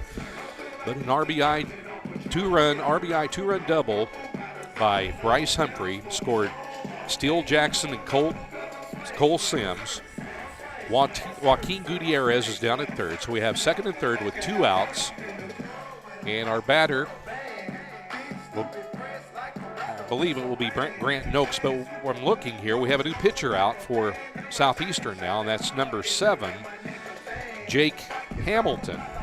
No, let me back up here for a moment. I believe that is correct. Yeah, Jake Hamilton, number 7.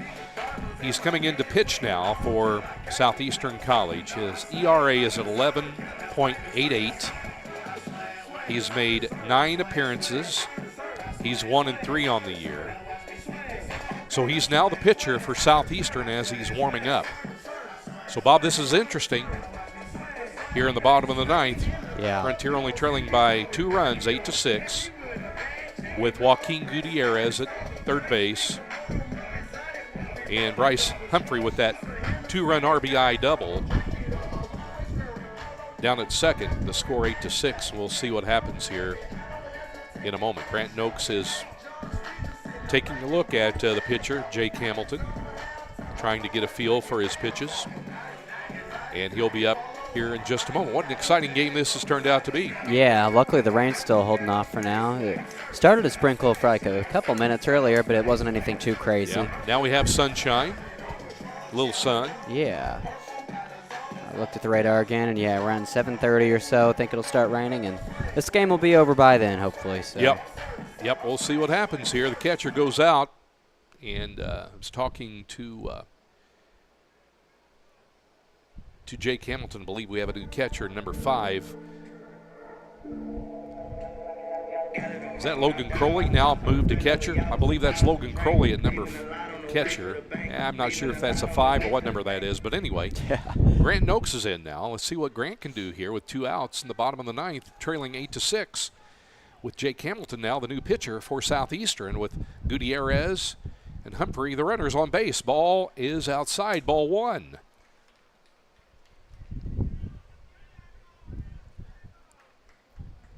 Eight to 6.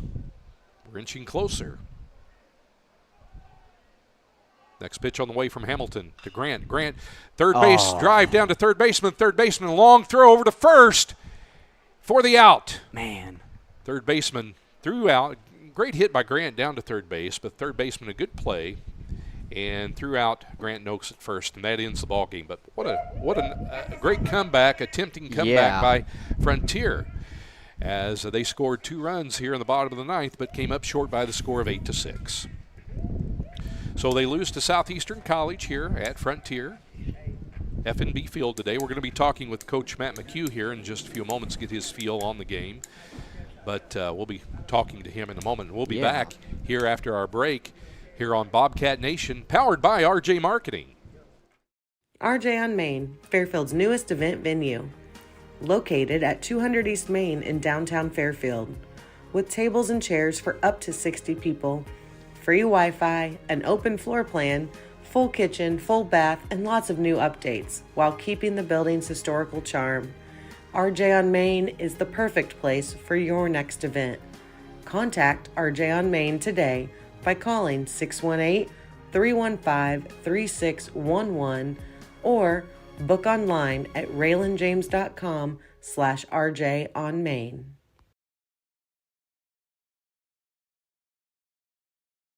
It's a beautiful day in Fairfield, isn't it? Introducing a new weekly podcast on Friday mornings at 8:30 a.m. on YouTube.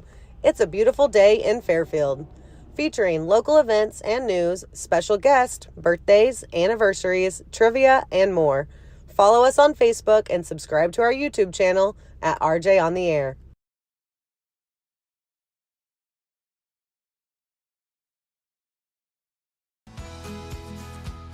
When a Fairfield fire truck needs a repair, Cam's there to keep things rolling.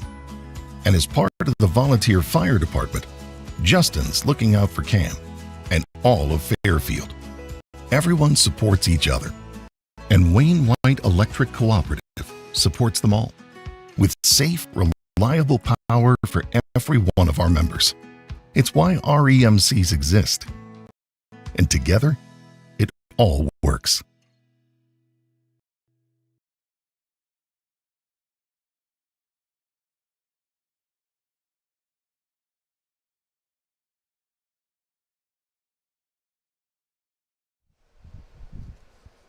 Welcome back here to Bobcat Nation, powered by RJ Marketing. You know, Bob, that was an exciting game this afternoon. Frontier loses here to Southeastern Illinois College, 8-6, the final score. And when you look back at the game, we're going to be talking with Coach Matt McHugh here in just a little bit. He's talking with his team down the first base line right now. But, you know, I'm sure Matt will have he's not happy with how the game performed. However, you know, when you look back and everything, I think Sam Sandy started off pitching a pretty decent game. And when you go back to the pitching and everything, both teams, you know, pitching-wise wasn't bad at all. But you know, you look at some of the misplays on both sides that did counter for some base running that ending up scoring. But, it came down to where Southeastern was able to drive the ball and capitalize on some runs hit down the line where Frontier, they did too with Cole Sims had a great game, I thought, hitting, his first hit we thought was gone down the right field line at the 375 mark. And then while you had to step away for a few moments, but he hit a line drive. He came back later on, a couple innings later, and hit a line drive shot, not a line drive, but a shot to deep center field, the 400 mark, went over the center fielder's head, and then he made an awesome catch down here to save a run, an additional run for Southeastern from scoring, and ran in. He made an awesome catch. Hit the midsection, hit the pole, almost went over the railing down here, just south of the first base down here. But it was 5-3 in the top of the 7th inning. And what hurt that top of the 7th inning was Southeastern scored 3 runs. Yeah. And that's what kind of hurt at that point in time. The top of the 7th was the key to this ball game because. You take those 3 runs back in the top of the 7th inning, Frontier would have won this ball game. And but you can't look back. You got to move. You got to move forward. You got to look forward to the next games coming up. Yeah, definitely. And Frontier will. This is the first time Southeastern and Frontier played this season, and they will meet again on Tuesday. And this time the game will be at Southeastern. They'll play a doubleheader on Tuesday at 1 and 4. But it was just a tough loss for Frontier. Good win for definitely. Southeastern, and it's hard to when you're a coach. It's hard to what do you say to your players? In situations like this, key errors. There was a couple of key errors. The throw from Bowerly to Cole at first. I think there was some good plays made, but there was a couple of ones throws that went wild and allowed the base runner to advance or to get on base. But those are things they got to work on as a team, and I'm sure he's addressing that with them. I'm sure. What is the Bobcats' overall record now? After this game? After today, excuse me. You're all good. I got a frog in my throat. Yeah, it happens. Cough it up. I'll get it out of there eventually, but let me look here. With that loss, and just looking on the website here, they should be about 26-14. 26-14. Yeah, that's right. They should be about 26-14. The website keeps I think running. Yeah, it's a running continuous. It updates it, so I believe it was 20. They should be 26-14. Gotcha. And they played Kaskaskia back-to-back this past week. April 12th, they played Kaskaskia here at home and won 6-5. They won that in the bottom of the 9th inning. And then a day later, they went to Kaskaskia and swept a doubleheader with them on the 13th, winning 8-2 and 5-4. It's hard to beat, and not taking away anything from the game, but we're just killing a little time here. When you go back and you look at the recent games they played Lincoln Trail on April 6th and lost 7-2. Wabash Valley, who we know how tough Wabash Valley is. Yeah. They won that first game April 9th, 9-6, and lost the second game 10-5 here at home. And then they played at Kaskaskia on the 12th and won 6-5. Or they played here at Frontier and won 6-5. And in the bottom of the 9th inning, they won that game. And then the next day, they go at Kaskaskia after winning the day before, and they sweep a doubleheader. So, they had 3 big wins prior to this game, and this was a tough loss. And I'm sure that the team feels it. Coach McHugh and the rest of his coaches feel it as well. But, you move on and you retool, you reload, and you play these guys again on Tuesday in a doubleheader. And it's going to be a completely different game whenever they play on Tuesday. Both of them will be. And, these teams now know each other pretty well on, from today's game and know how to what to expect as far as, how will they change their defensive attack, and how will they change their offensive attack? Yeah, definitely. Those are just different things you look at. They're going to be more prepared for the next game for sure. Yeah, I think so too. And you know, we'll find out here pretty soon. And if Coach McHugh comes up and has a word with us, we'll get his thoughts about the game. And I believe he does come up. Yeah. Here, and we'll talk a little bit with Coach Matt and his thoughts, and you know, what do you change the next time you play? You know, what do you change? Of course, there'll be different pitchers, but there's really not much you can do. Just go out and just play the game and let the game play itself. Yeah, definitely looks like he's coming over here now.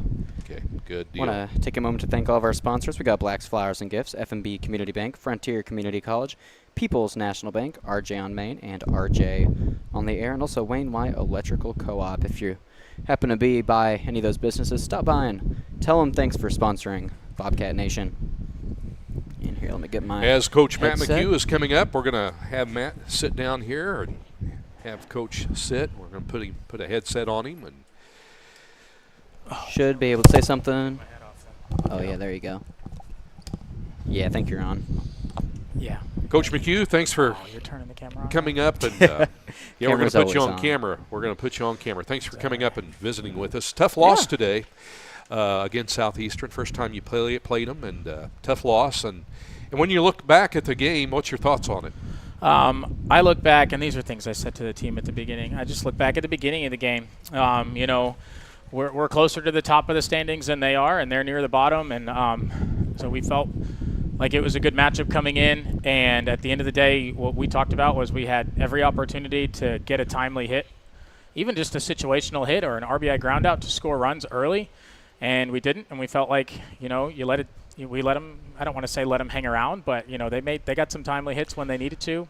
And I felt like our offense just let us down early and then turned it into a really competitive game. You know, when you go back to that top of the seventh inning, Coach, and you look at that, it was 5-3 at that point. Mm-hmm. They come out and scored 3 runs at the top of the seventh inning, and they got some pretty decent hits. Yeah, they hit some balls hard. They hit some balls hard, too, and you look at that and you go back and you think that was the key right there to them gaining the lead on you. But Bob and I were talking, you look as far as your team goes, the performance-wise, Cole Sims, that first hit he had to right field over the head, we thought from up here it was gone. Then he hit that deep ball to center field. Mm-hmm.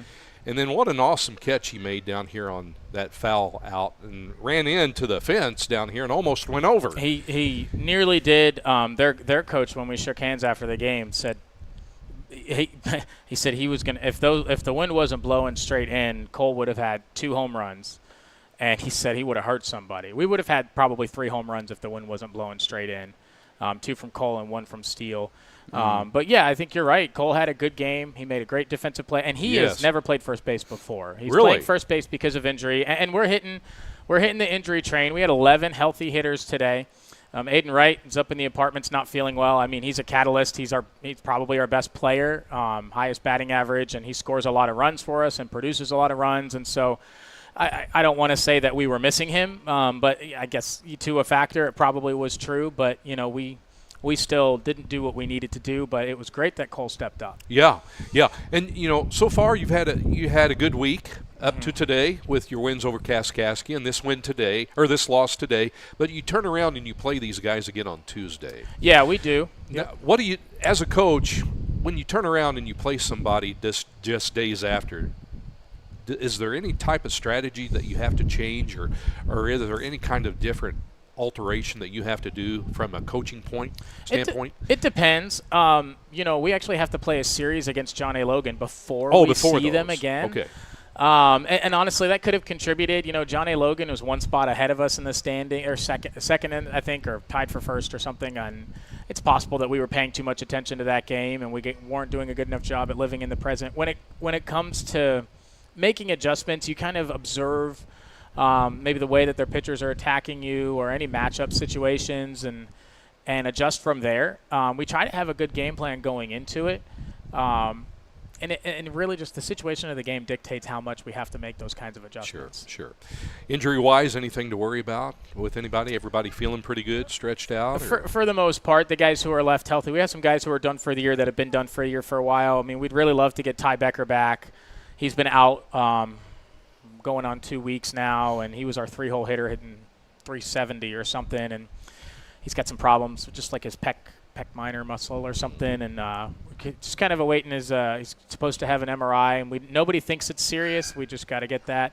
Aiden Wright just had a fever today, wasn't feeling well, and didn't want to spread it to the rest of the team, so hopefully we should get Aiden back for Thursday, and hopefully Ty not too far after that. So Coach, again, it was a tough loss today, but good attempt at a comeback. And what was the we noticed out there, and we were kind of confused. What was the field umpire coming over and questioning the dugout about? In the last inning? Yeah, last inning. So apparently a couple weeks ago, the people who make the rules for the league are kind of were sending out memos to the umpires to not have phones or cameras in the dugouts, and because we're a junior college trying to help guys get to the next level, we have some guys who sometimes just have a phone out and just record at bats. Sure. It's harmless. And so he was telling us we couldn't have phones in the dugout at all. We couldn't have them out even to record. And he and I talked about it when they had the mound visit, and he was just like, I don't really like the rule. If somebody sees me not enforcing it, I'm going to get yelled at. Sure, so, sure. Yeah. Again, tough loss today, but reload and go get them the next time. Yep. Thank you for Yep. coming up. Absolutely. Ready for La Thank you. Fuente? Yeah. Oh, yeah, we are. Yeah. We're getting tacos or what? Oh. I think tacos, nachos, and chicken on the Chicken beach on are the your beach. options. We'll call it comfort food there. There you go. There you go. Appreciate you guys. Thank you so much. Thank you, Coach. Thank We you. appreciate you. We'll see you there. And good luck next time. Yep, I'll be there. All right. We'll see you soon. Yep. All right. Well, Bob, that's been a lot of fun today working Yeah. with you. And tough loss again for Frontier, 8-6. And their next game coming up, I think, is when is that? I'm not sure when the next Bobcats broadcast is. Okay. I could not tell you. I know they are back here next Saturday, the 27th, and they'll be with. They will host Southeastern Illinois College here next Saturday for a doubleheader, and I'll be here doing that game, and I believe that's at noon and 3 next Saturday here at FNB Field. So, but anyway, just check Bobcat Nation on Facebook, Instagram. We got it all. All right. Well, it's been fun, Bob. It has been fun. All right. And we'll do it again next time. Yeah. All Have right. a good night, everyone. Have a good night. See you, folks.